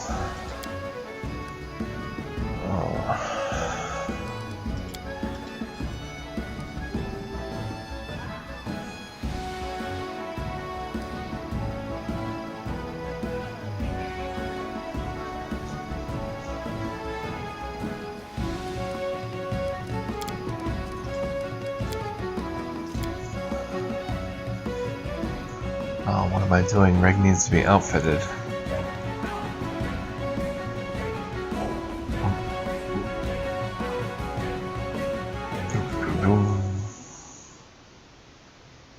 Oh well.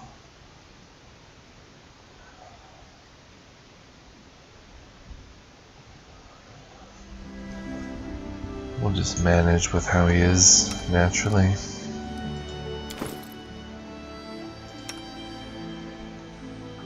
He's got some armor.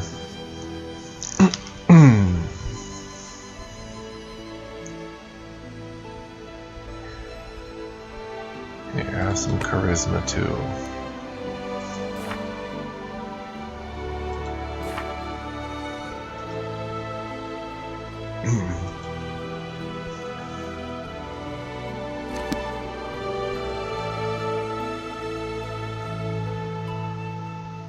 Technically hideout.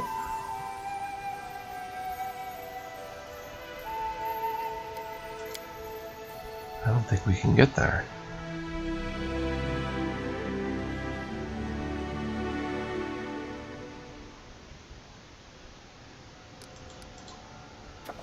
Osprey's claws. Hey, easy. There's a mysterious hero in the area championing the plight of the poor and oppressed. His face remains hidden behind the visor of his helmet. He calls himself Osprey, but no one knows his real name. The locals are happy to have this new protector, but the rich merchants have accused him of robbing their caravans dressed as a hero. The regent will side with the locals, while the warden will drive the mysterious hero away.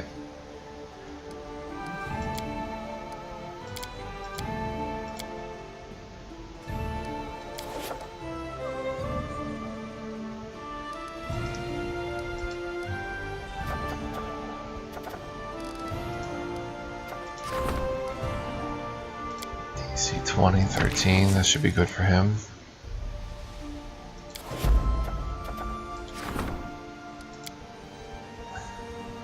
Gang of petty illusionists in the lands of the barony. Get you else to handle that. My free swords. Get Castillo to handle that. No biggie.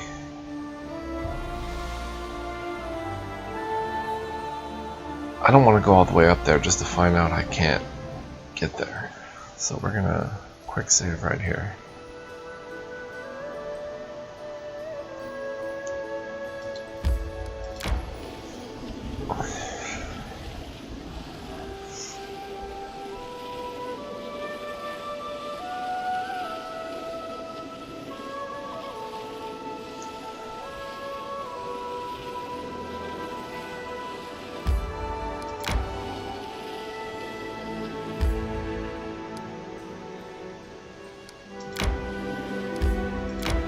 In. You did let me in.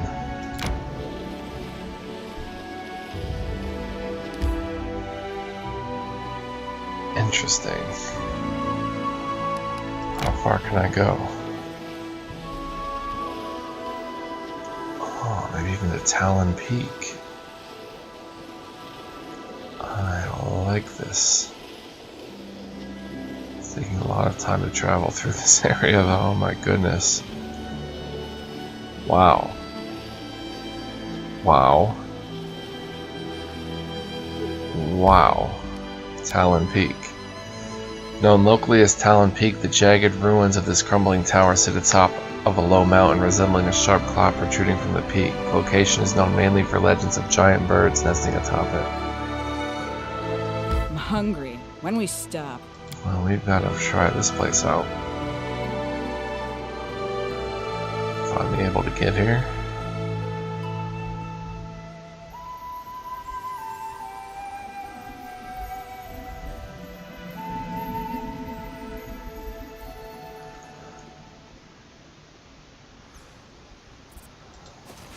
I'll go ahead. Oh, I'm pretty tired. We need to rest. Ah, my rest button is not working.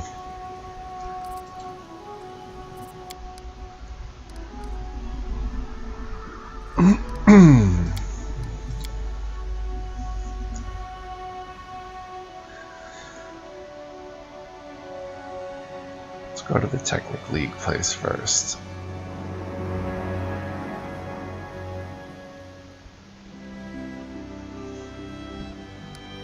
Oh, we're already at Talon Peak.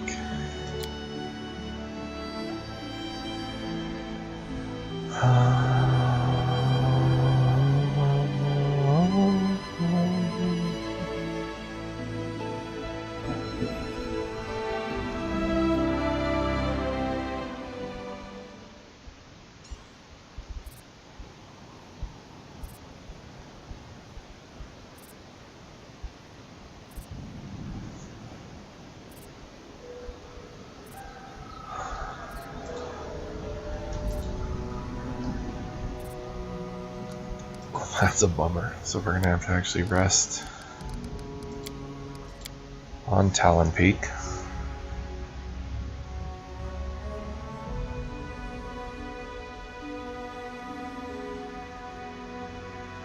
Never been here before.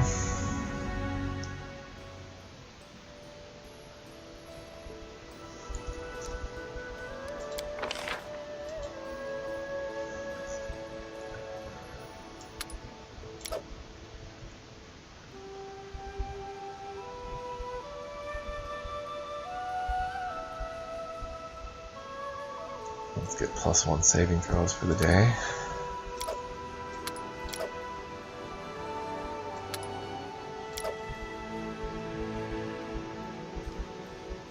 Intimidating posture.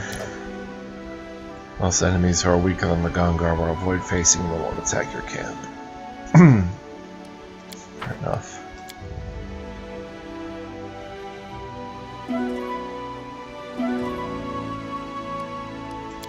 You should still have banter when you rest on the world map.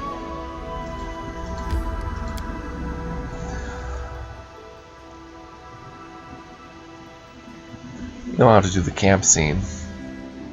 Just have some talking.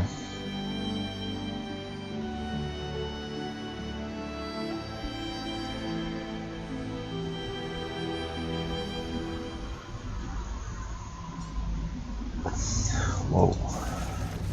I'll go ahead. It's dark here.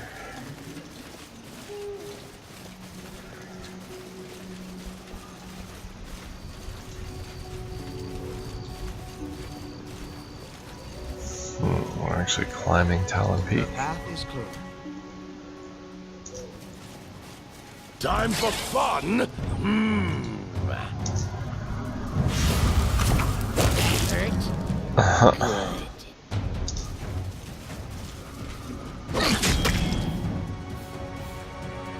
My skills exceed yours.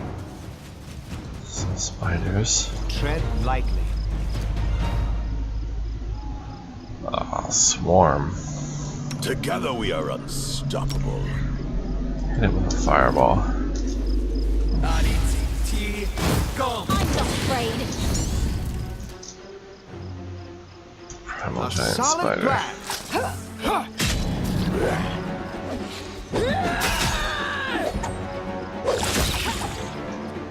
Nice. Dead guy. Petrified egg. Diamond dust and 20 gold and a cave.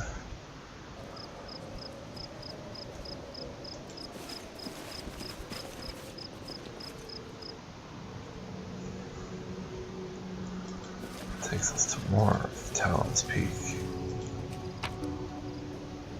Special hops, empty notebook, gold powder.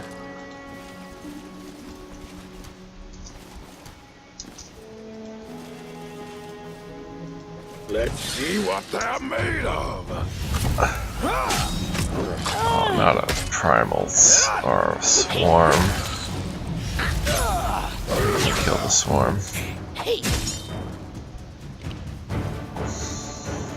Let us be careful. So what is this? Talon Peak?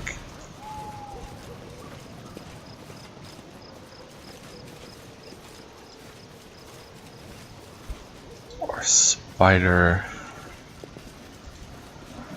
Hollow.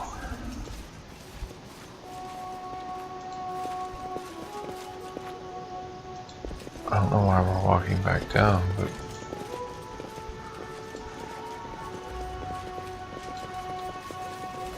huh, there's another cave. Or is that the one we came out of?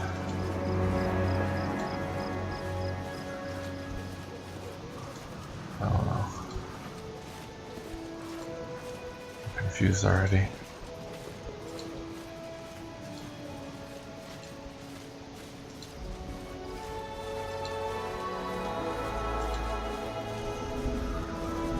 The path is clear.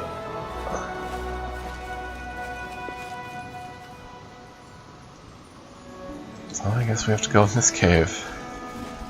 Came out of that one. Thought the spider, was there a way up? No.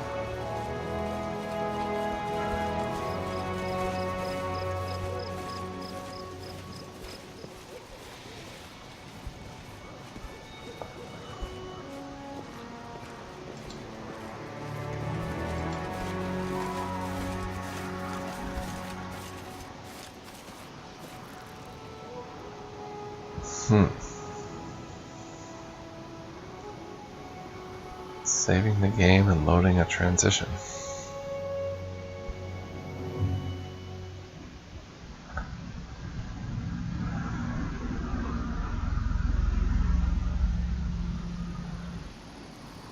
Whoa.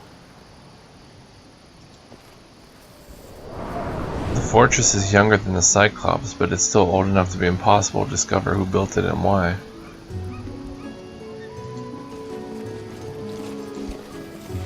I've spotted something. Well done. Thud. I'll go ahead.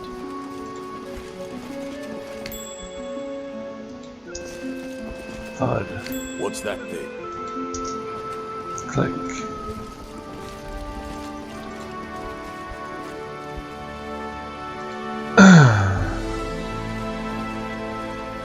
What is this? Click. Well, we're clicking and thudding along here.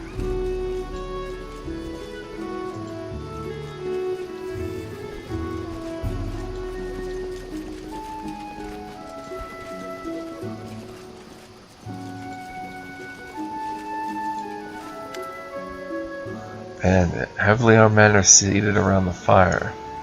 They chat casually and pass around a flask, obviously not expecting ambush or eavesdropping in a place like this. Damn Baron and his damn guards. Since that ass down the Stag Lord, honest people got nowhere to go to get themselves some coin. Just look where we ended up, middle of nowhere. Let's hide and eavesdrop on the conversation. Did some of the Stag Lord's folks really join the Baron's guards? Sounds like life on Easy Street. Yeah, maybe that's good for them, and I'm not cut for bootlicking. Sharp sword and highway, that's the life for me. I'm not going to end up someone's lapdog. Enough, cut the whining. We gotta adapt if we want to survive. This birdie will bring us more gold than any trader, and we can call ourselves as mercenaries or go treasure hunting. We'll get by. Bandits, Valerie whispers, putting her hand to her scabbard. Let's continue eavesdropping. With you in charge, we'll end up getting our necks broken. Care to explain what demon possessed you to make us climb up a cliff where there's a neat, safe path on the other side? Why we gotta bother with all these hooks and ropes? Have you seen that path? Spiders everywhere. Just swarming with spiders, crawling all around. Damned fat, furry beasts. I hate spiders. Ha ha ha, really? You're afraid of spiders? Not afraid of nothing. It's just these damn spiders. Rather fight a troll than mess with those ugly beasts. Let's continue eavesdropping. Oh, watch out! There's a spider in your hair. Oh, haha, I'm just exploding with laughter. Maybe you should become a bard, huh? Better yet, head straight to the capital. Ask the Baron to hire you as court jester. Just don't go through the front door. There might be spiders inside. Better take a rope and scale the back wall. Octavia giggles. Octavia, quiet. We're trying to ambush them. Oh, sorry. Someone's here. Arm yourself, lads. And for fun. Tear them apart! Consider me provoked.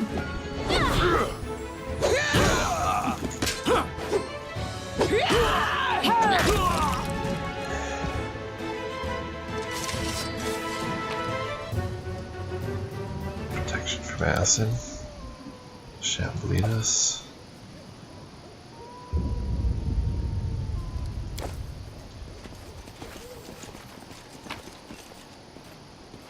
Monster casserole, wyvern meat, eggs, and cheese. Nice. I wonder what that does.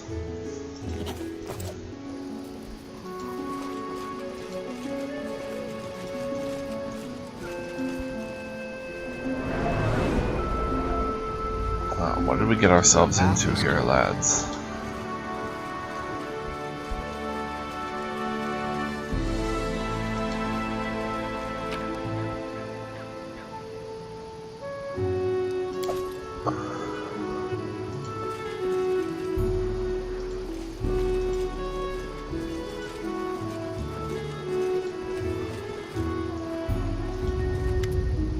As soon as you get close to the nest, a huge shadow moves across the sky. With a shrill shriek, a gigantic bird swoops down on you, her flapping wings making a veritable hurricane as she moves to protect her nest to her last breath. I didn't want anything. Go down! I didn't want to take anything, I swear.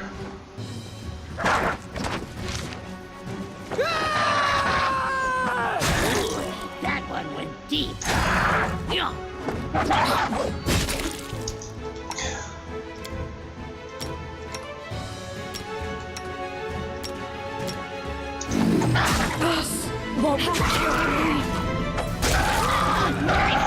Ooh. I shall not fail. Now if I go to heal you, I'm going to give you dexterity damage, aren't I? No. It might have been a bug.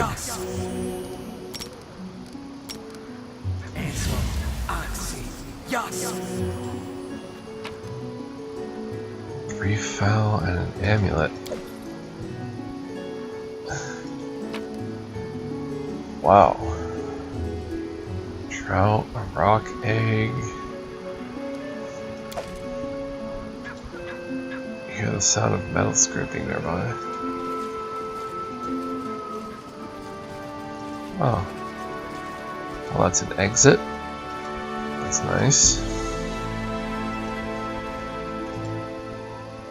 Well, that was unexpected and pretty cool.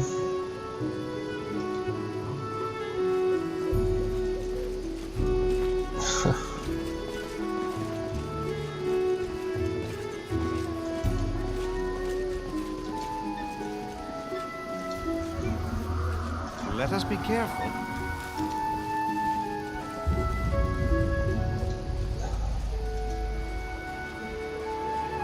Guess that's it then. Oh, dead guy. Hooks, rope, hammers, everything one would need to scale a mountain.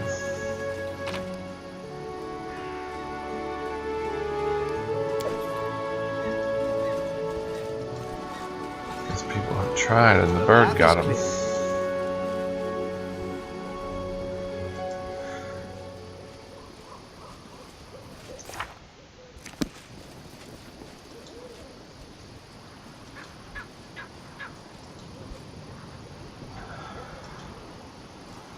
So how is this an exit to the area?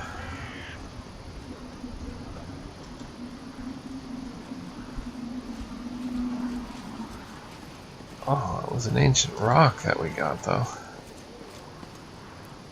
Judging from the size of this nest, the bird could easily carry off a whole horse. I didn't want to, you know, kill the ancient bird.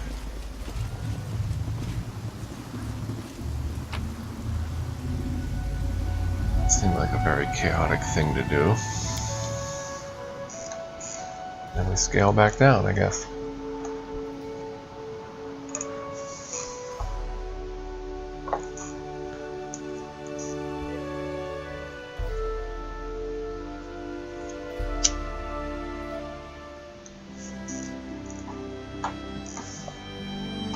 Fair enough.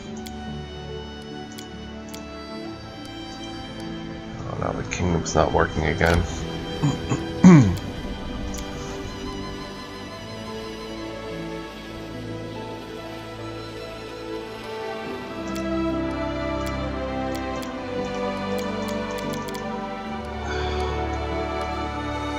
See, the buttons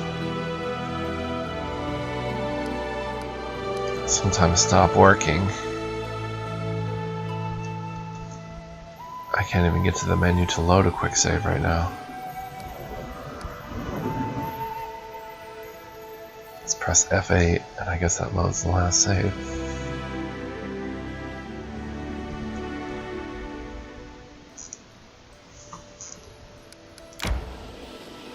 Now the kingdom is gone.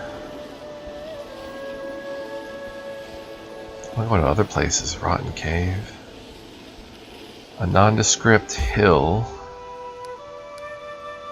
conceals the entryway to the underground lair, the technically secret base.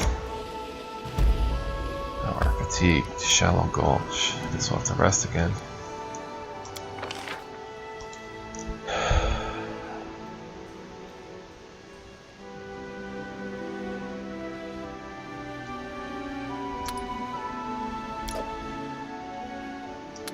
Doesn't matter. Sharpen your weapons.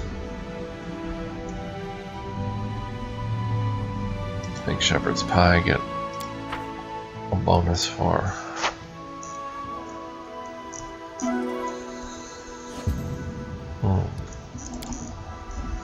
We'll get a bonus on our saving throws before we head in here.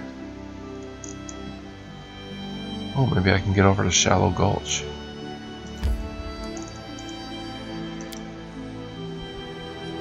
The guards don't come and interrupt my progress.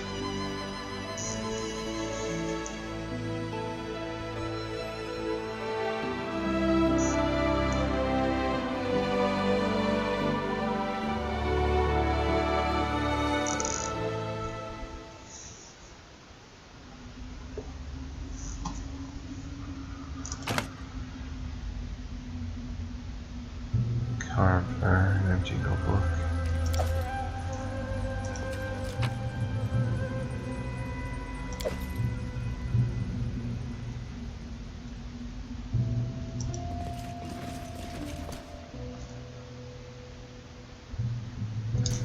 Alchemists. Let us strike Get 'em. as one. Enemy near. Quickly! Before we can throw bombs. Nice. Look like.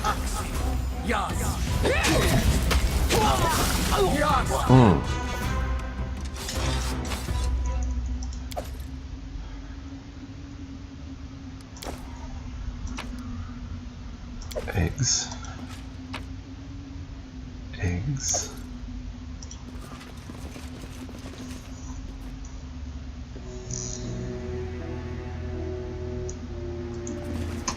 not afraid. A solid plan.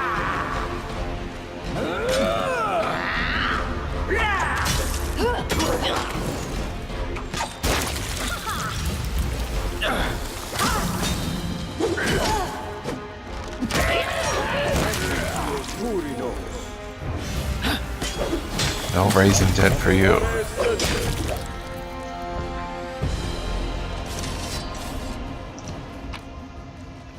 Oh. Oh. Oh.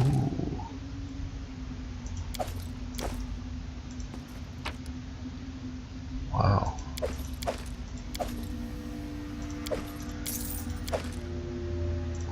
They're well equipped here.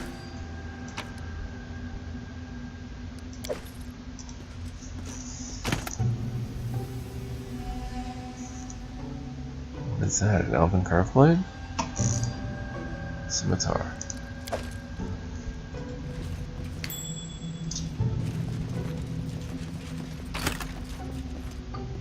Chocolate ice cream. Scroll of horrid wilting. Cast level 15. This spell evaporates the moisture from the body of each subject living creature, causing flesh to wither and crack and crumble to dust. Deals 1d6 points damage per cast level. 15d6 is essentially devastating to water elementals and plant creatures, which instead take 1d8. Chain lightning. The spell creates an electrical discharge that begins as a single stroke commencing from your fingertips. Unlike lightning bolt, chain lightning strikes one object or creature initially, then arcs to other targets. Deals 1d6 points per caster level, so 11d6 to the primary target. After it strikes, it can arc to a number of secondary targets equal to your caster level. Secondary bolt, each strike one target and deal as much damage as the primary bolt. Each target can attempt a reflex saving throw for half damage. And secondary targets must be within 30 feet of the prime target, and no target can be struck more than once. My goodness. And chocolate ice cream. Buttermilk and chocolate. Daggers +1. Greatsword +1. Scimitar +2. I don't see much of a difference here. Slicer at least has Runic Mage Blade, which powers up his touch spells, so pretty cool.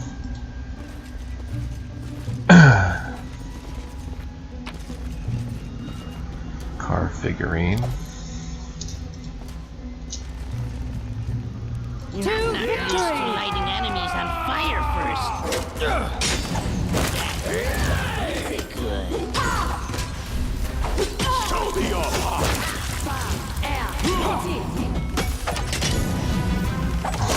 We're slowed, but that won't stop us. Valerie has freedom of movement. Oh! Devastating by Knock Knock.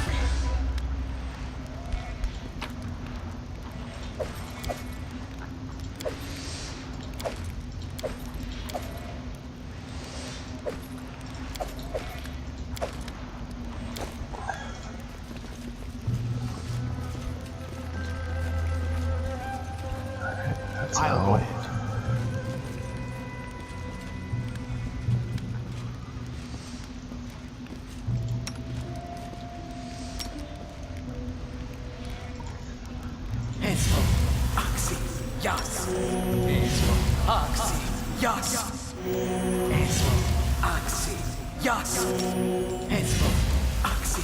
Here I am. See. Cure light wounds, use that. Moderate wounds and a light wounds. The path is clear.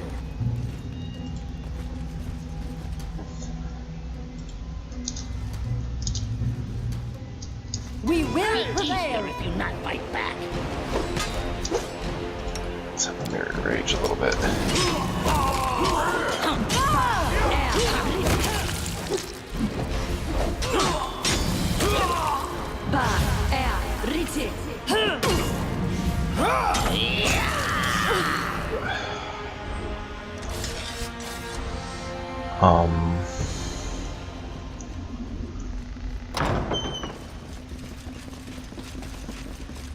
What's this?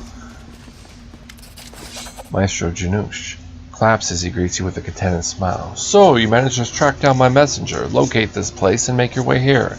Impressive, very impressive. I see all that training was not in vain. You old scumbag playing your games. You think we don't know it's a trap? Ha, we're ready for anything. Oh, of course it's a trap. Not for you though, my darling. Octavia, Ragangar, you've surpassed all my expectations. I can't help but feel pride in such students. I speak to you now not as slaves. No, you are deserving of your freedom. You've proven I can speak to you as equals. I invite you to become proper members of the Technic League. You will become my left and right hands. You could have all the things this shabby baron could never offer you. Money, slaves, power, access to secret knowledge and powerful artifacts. We require just one small entry fee. The wizard points at you. His head. Valerie's eyes turn icy. She puts her hand on her weapon, looking at Octavia and Ragangar, silently waiting for their answer. Whoa, that's one thing I wasn't ready for. But listen up, you old piece of shit. Do you take us for brainless idiots here? You think we got through all your training and didn't learn the most important lessons? He looks at Octavia. Lesson 1. Never trust Maestro Janusz in anything. Lesson 2. Hate Maestro Janusz with all your heart. Enough talk, old teacher. We're here to pass our final exam.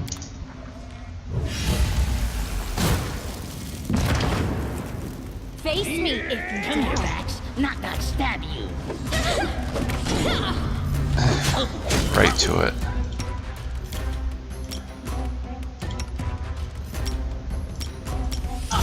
I require healing! This should hold you.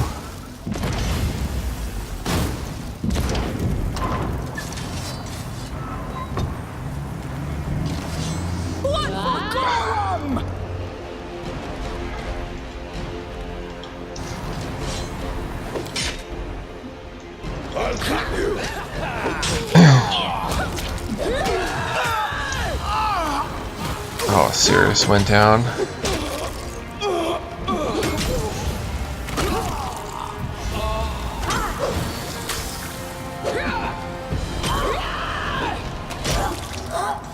What are you waiting for? He's getting away. We'll catch him. We just need to set these poor people free first. No, we don't. Forget them. Can't you see the scum's getting away? Reg, we can't leave them. We used to be slaves too. And we freed ourselves. Octavia, we owe nothing to these people. Can't save everyone, and we can't let this asshole go. After him. Will you stop, talk? Stab him, stab him, stab him. Octavia's right, Reg. You didn't free yourselves on your own, remember? These people need our help. But Janusz, ah, damn it. Fine, let him roll himself back to Numeria. Callistra is not blind. He'll get his someday. Enough chatting then. Let's pull these idiots out of the fire. I love you. After giving Ragangar a quick hug, Octavia rushes to help the chained slaves. Help. Alright, how do we help? Just click you? Thank you. Gods bless you.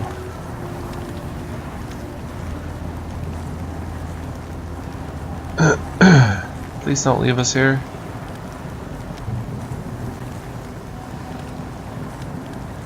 Tread lightly.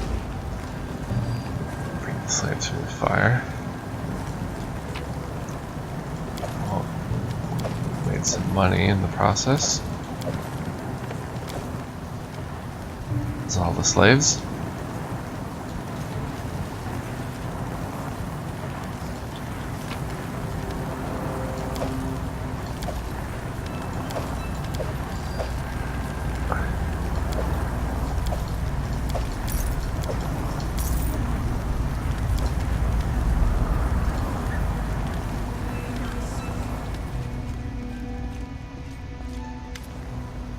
Hey, stop! Damn that scum, he's gone! Ragangar kicks the door frame, frustrated, and spits on the floor. It's alright, we'll settle the score later. No, we won't. It's over. We'll never see him again. He knows we're stronger now. He won't risk crossing us again. But Reg, that's wonderful. Do you realize what you just said? He is afraid of us now. The great Maestro Janus just ran away from us with his tail between his legs. He's running back to the farthest corner of Numeria to sit and hide for the rest of his life, afraid we'll come after him. The annoyance on Ragongar's face slowly fades into a contented grin. You're right. That piece of shit's going to see us in his nightmares for the rest of his life. And isn't that really what it's all about? Search Janus's study. Got his diary, which we'll read. Well, 15 slaves have just been delivered from Ustalab. I made an order for 40. More than a half died on the way, and the rest came with some sort of disease. I've sent them to the lab. They weren't good for anything else anyway. We had to change barracks to get rid of the disease, burn the old one to the ground along with the slaves that remain there. I doubled my order for new ones. Delivery is expected to arrive by spring. Worthless, stupid dreams. Again the same wench as before, all night long, promised me a crown and throne in exchange for some piece of garbage from the stolen lands.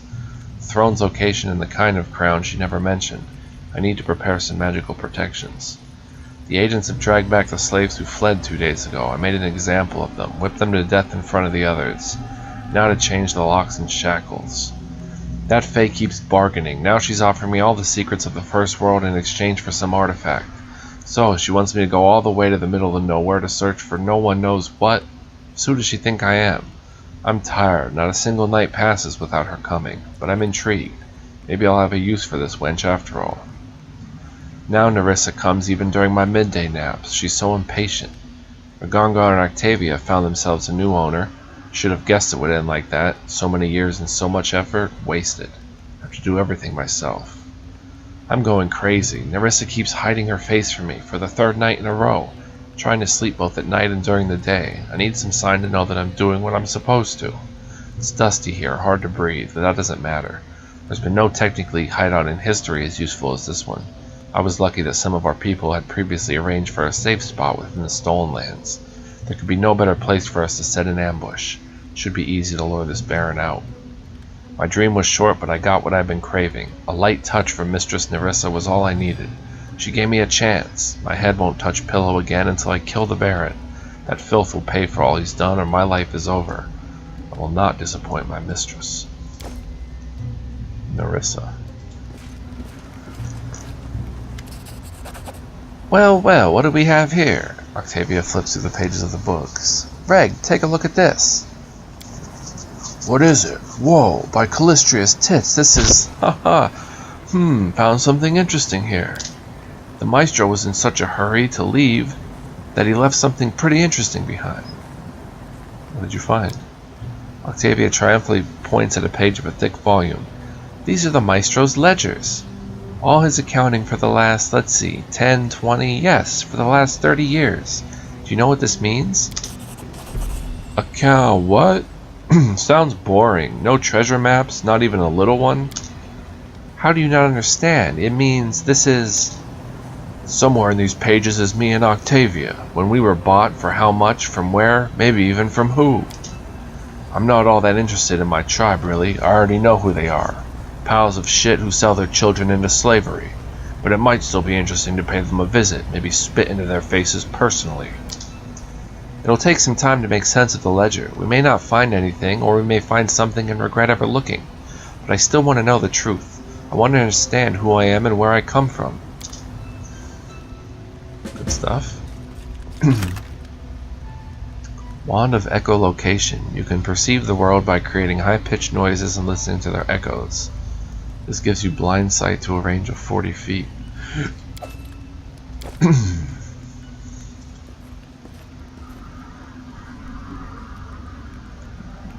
Oh no! What did I do that for?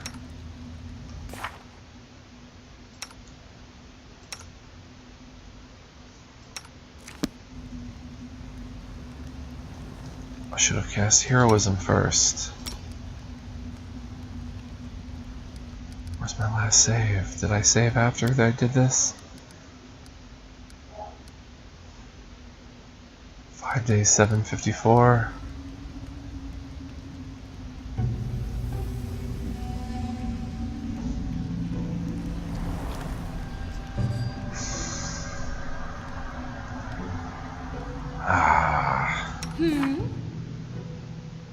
she's gonna level up soon, so we'll have to be back for this, I guess. Dang nabbit. Does she have trickery? Alright, let's take those off for a minute. Give them the knock knock.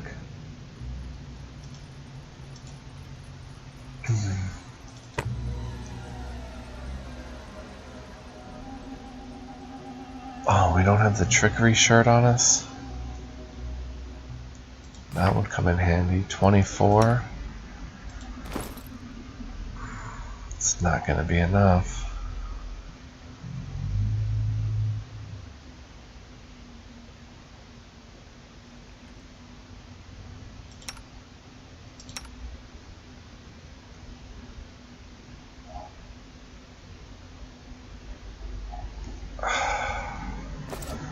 Well, we'll try it anyway. I shall not fail.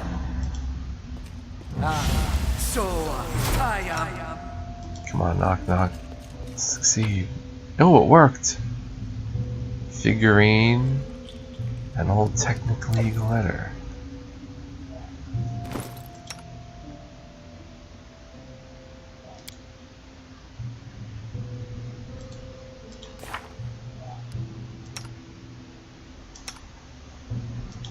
Good roll, knock knock, good roll.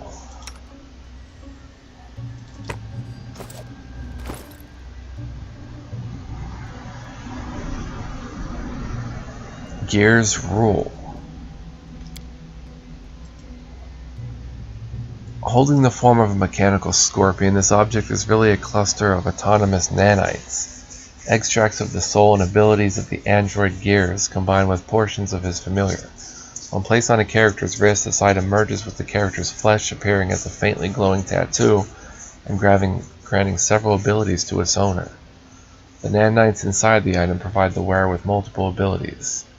Formella, owner gets +1 to all attack rolls with bombs. Increases to +2 at level 12. Hope, owner gets a +2 to saving throws against mind affecting, death, paralysis, disease, stun, and poison, and resists fatigue for 8 hours past the usual limit. Level 20, the owner becomes immune to fatigue and exhaustion. Catalyst, owner's bombs deal additional dice of damage as if they were an alchemist 2 levels higher. The owner's save DCs are increased by 1. Focusing Surge. Once per day is a free action. The owner can activate the nanites inside the item for 5 rounds, gaining fast healing 5, as well as immunity to poison, death effects, paralysis, stun, disease, and the effects of targeted bomb admixture extract. All levels at level 16, the duration of Focusing Surge increases to 10 rounds. So something for an alchemist. Unfortunately, we found a letter. All technically letter. Maestro Janusz, the problem is finally solved and we have an incident report on all damages sustained by our organization. The company of technomancers and their robotic escort deployed at your command have finally eliminated the nuisance. I regret to inform you that very few of our men have survived the assault. The Myrmidon and lower class robots have been reduced to parts and only one of our 2 precious annihilators is still in service, although heavily damaged and beyond our capabilities to repair. At least the case of this disaster on Numeria is finally closed for good, and the complete reports will be sent to you as soon as possible. In the meantime, I can shed some light on the main lines of inquiry at play here. For the moment, this seems to have been the work of a small group of powerful and well-organized individuals referred to as the 5 Disasters until further information is recovered. One android unregistered with 4 arms and heavily customized cyberware, which is what allowed it to cause such heavy damage with crippling and often fatal explosives. Not been able to repair it and put it to use. All that we've been able to extract is a chunk of strange nanite cloud that settles into a tangible form and some largely corrupted data. For now, our restoration efforts have only succeeded in extracting a self-identification of Gears and several recurring names: Aloniel, Saya, Shindra, Alfreda, Mox, Billy, and Sandali. We are hopeful that the names of the disasters are among them, and this is the only promising starting point for our investigation.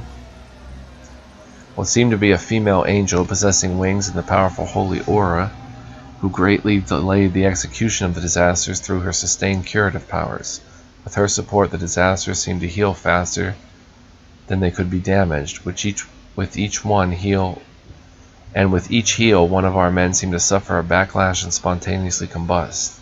A female devil or similar beast, horns, tail, small pointed fangs, extremely nimble.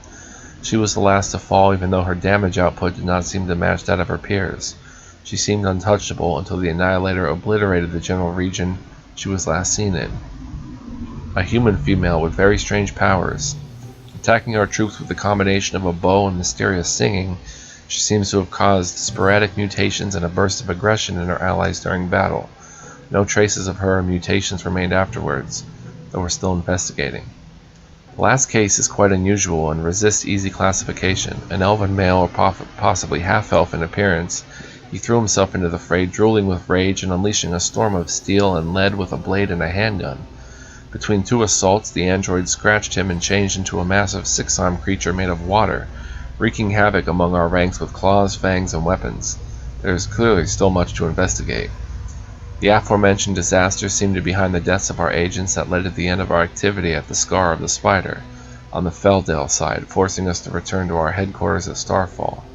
Their true intentions and the motivation behind their hostilities are still unknown.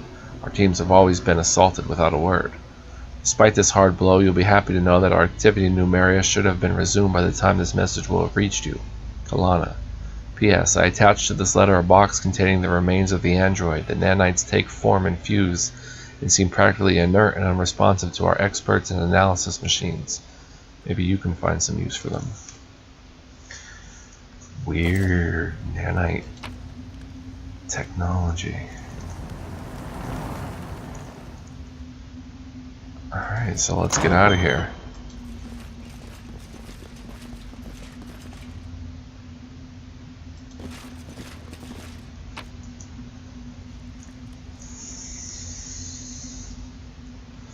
Cool, so we're close to leveling up. We made some money there. Some pretty good money. I have to get back to the capital.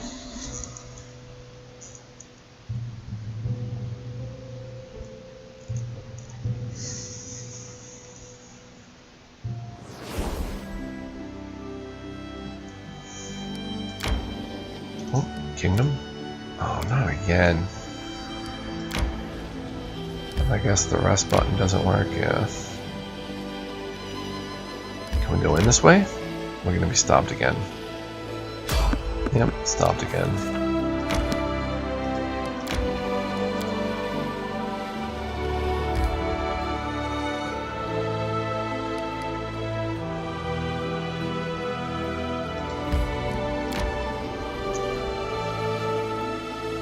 Traveling medium capacity, so. Catch my breath. Get there, Octavia. We should gather our strength.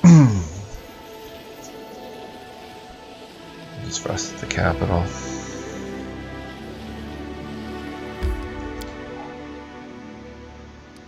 See what all the hubbub is about, bub.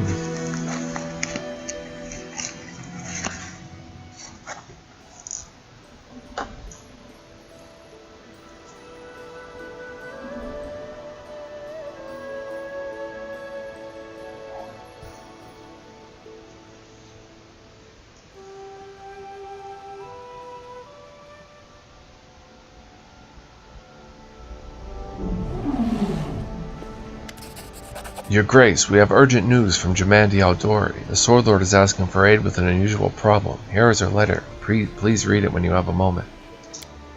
Lady Aldori asks you to head to Varnhold at once. It's a barony led by Maegor Varn, a brave soul who carved out the settlements from the wilderness. Till recently he eagerly and frequently relayed to the Sword Lords his many successes, but then the letters suddenly ceased. As you may expect, this is a matter of some concern. Jamandi Aldori expects your help with this matter, for she knows of your good relations with Maegor. She asks you to go to Varnhold and find out why they've fallen silent. What do we know of Varnhold? The barony is much alike your own. It was also established by a mercenary, Maegor Varn. He got his title at the same event you did. Maegor Varn is the third or fourth son in the family, so he couldn't claim his father's inheritance. Looks like he hoped to establish a settlement of his own and gain wealth and prosperity that way. Maybe Varn simply decided to stop dealing with Restov. Judging by Aldori's letter, the silence doesn't seem voluntary. Otherwise, at least one person would have reached a neighbor and speak to what happened there. Why would the Sword Lords care about Varnhold? Jumanji Eldori seeks allies with anyone who has proven to be trustworthy, even if only a little. Considering that Varnhold is the closest thing to an outpost on the east edge of the River Kingdoms, it's also useful to keep her in keeping an eye on Dunsward and the surrounding area. How could a whole settlement just disappear? A riot? A rebellion? But if that was the case, there would be refugees.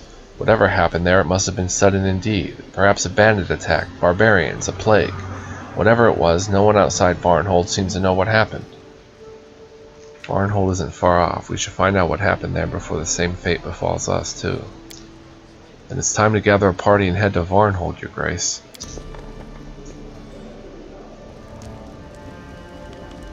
Ah, hello. Nazriel. A ring. That's something new.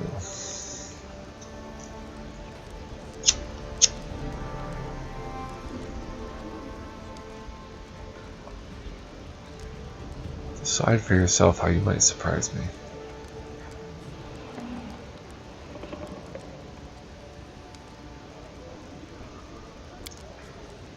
I'm doing my best to serve you. This time, the disaster didn't hit us, but our neighbors. Varnhold, a small town east of our barony, had been deserted in an instant. And with that, Act 4 is underway.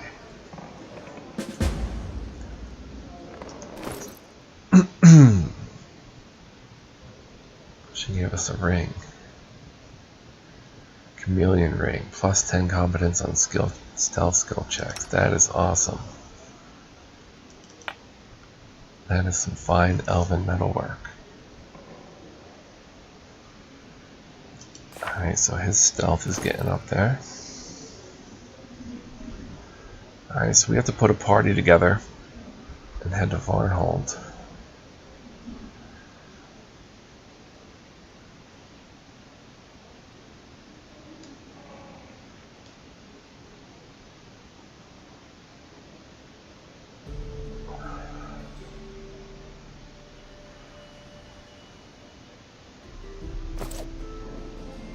That item would make Jubilaws very powerful, but I don't know if it's worth that or 20,000 gold.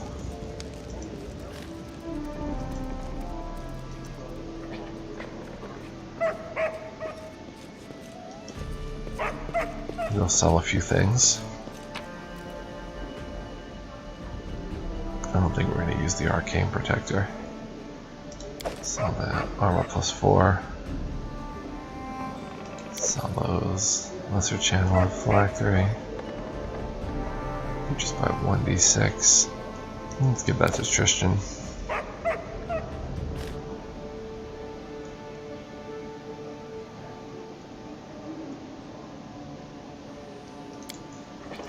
Sirius, I have a problem no one else to turn to but you. I need someone to travel to a town south of Restov, Varnhold. The town was founded by Mager Varn. You met him at the reception to celebrate your new title. Recently I've stopped getting reports from him.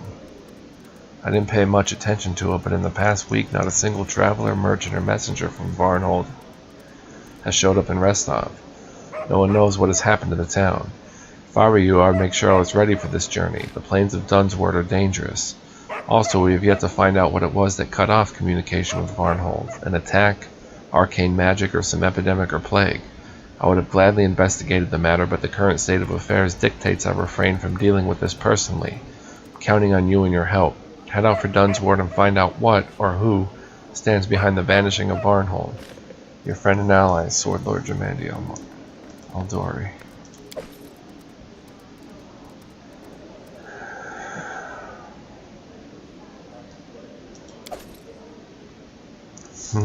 So this is definitely Act 4. Has begun. So we're going to take a real party who I know can get the job done in case it gets really ugly out there.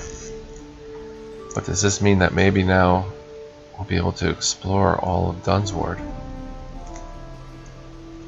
That would be cool.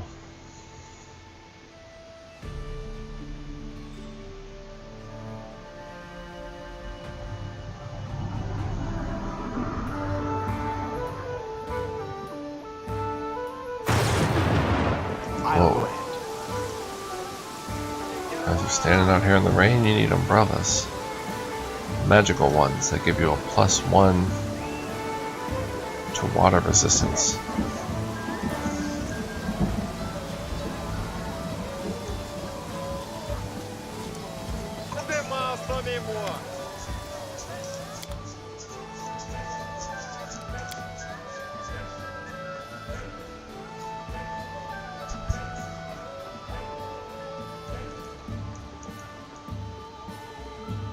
Keep the emeralds. And the ruby.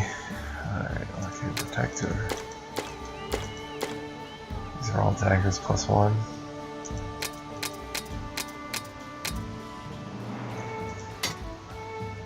Heart piece piercer we'll hang on to. It's a good weapon. Scimitar +2. Chain shirts +1. Pattern armor +1.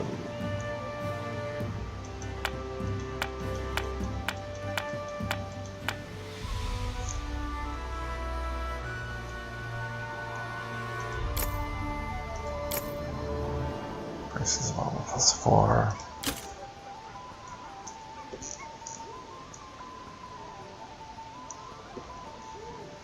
Get 20,000 for this thing, but it's good for now. So let's see, how would the scimitar look on... Oh, he can't use a scimitar? Can't use martial weapons?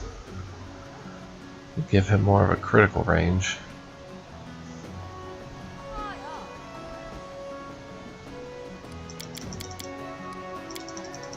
Tristan can wear the lesser phylactery.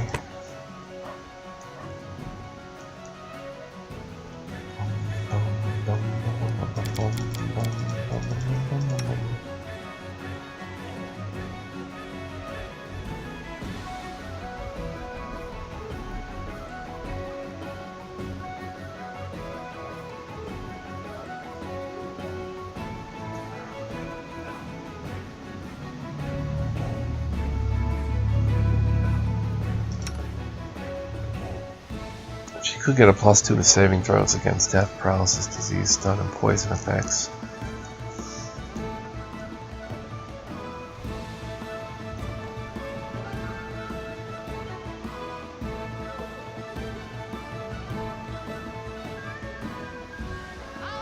Alright. Put that on Valerie.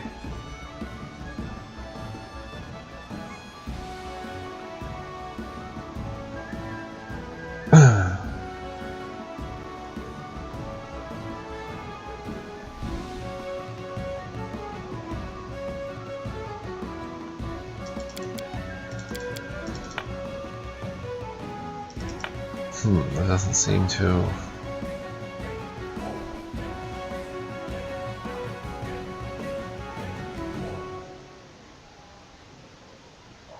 hope.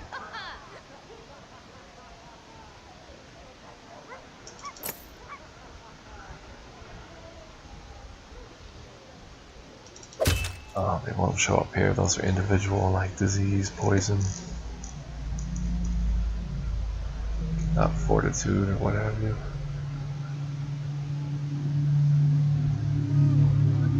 Gain fast healing.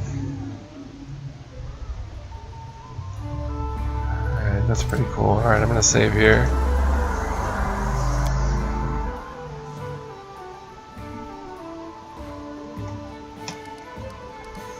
It's a good episode. In the next one, we'll head out to Dunsward.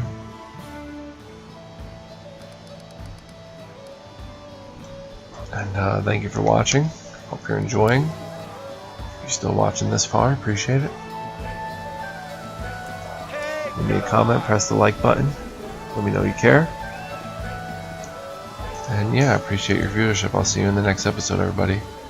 I'll head right to Dunsward and start adventuring again. So yeah, see you then. Peace out.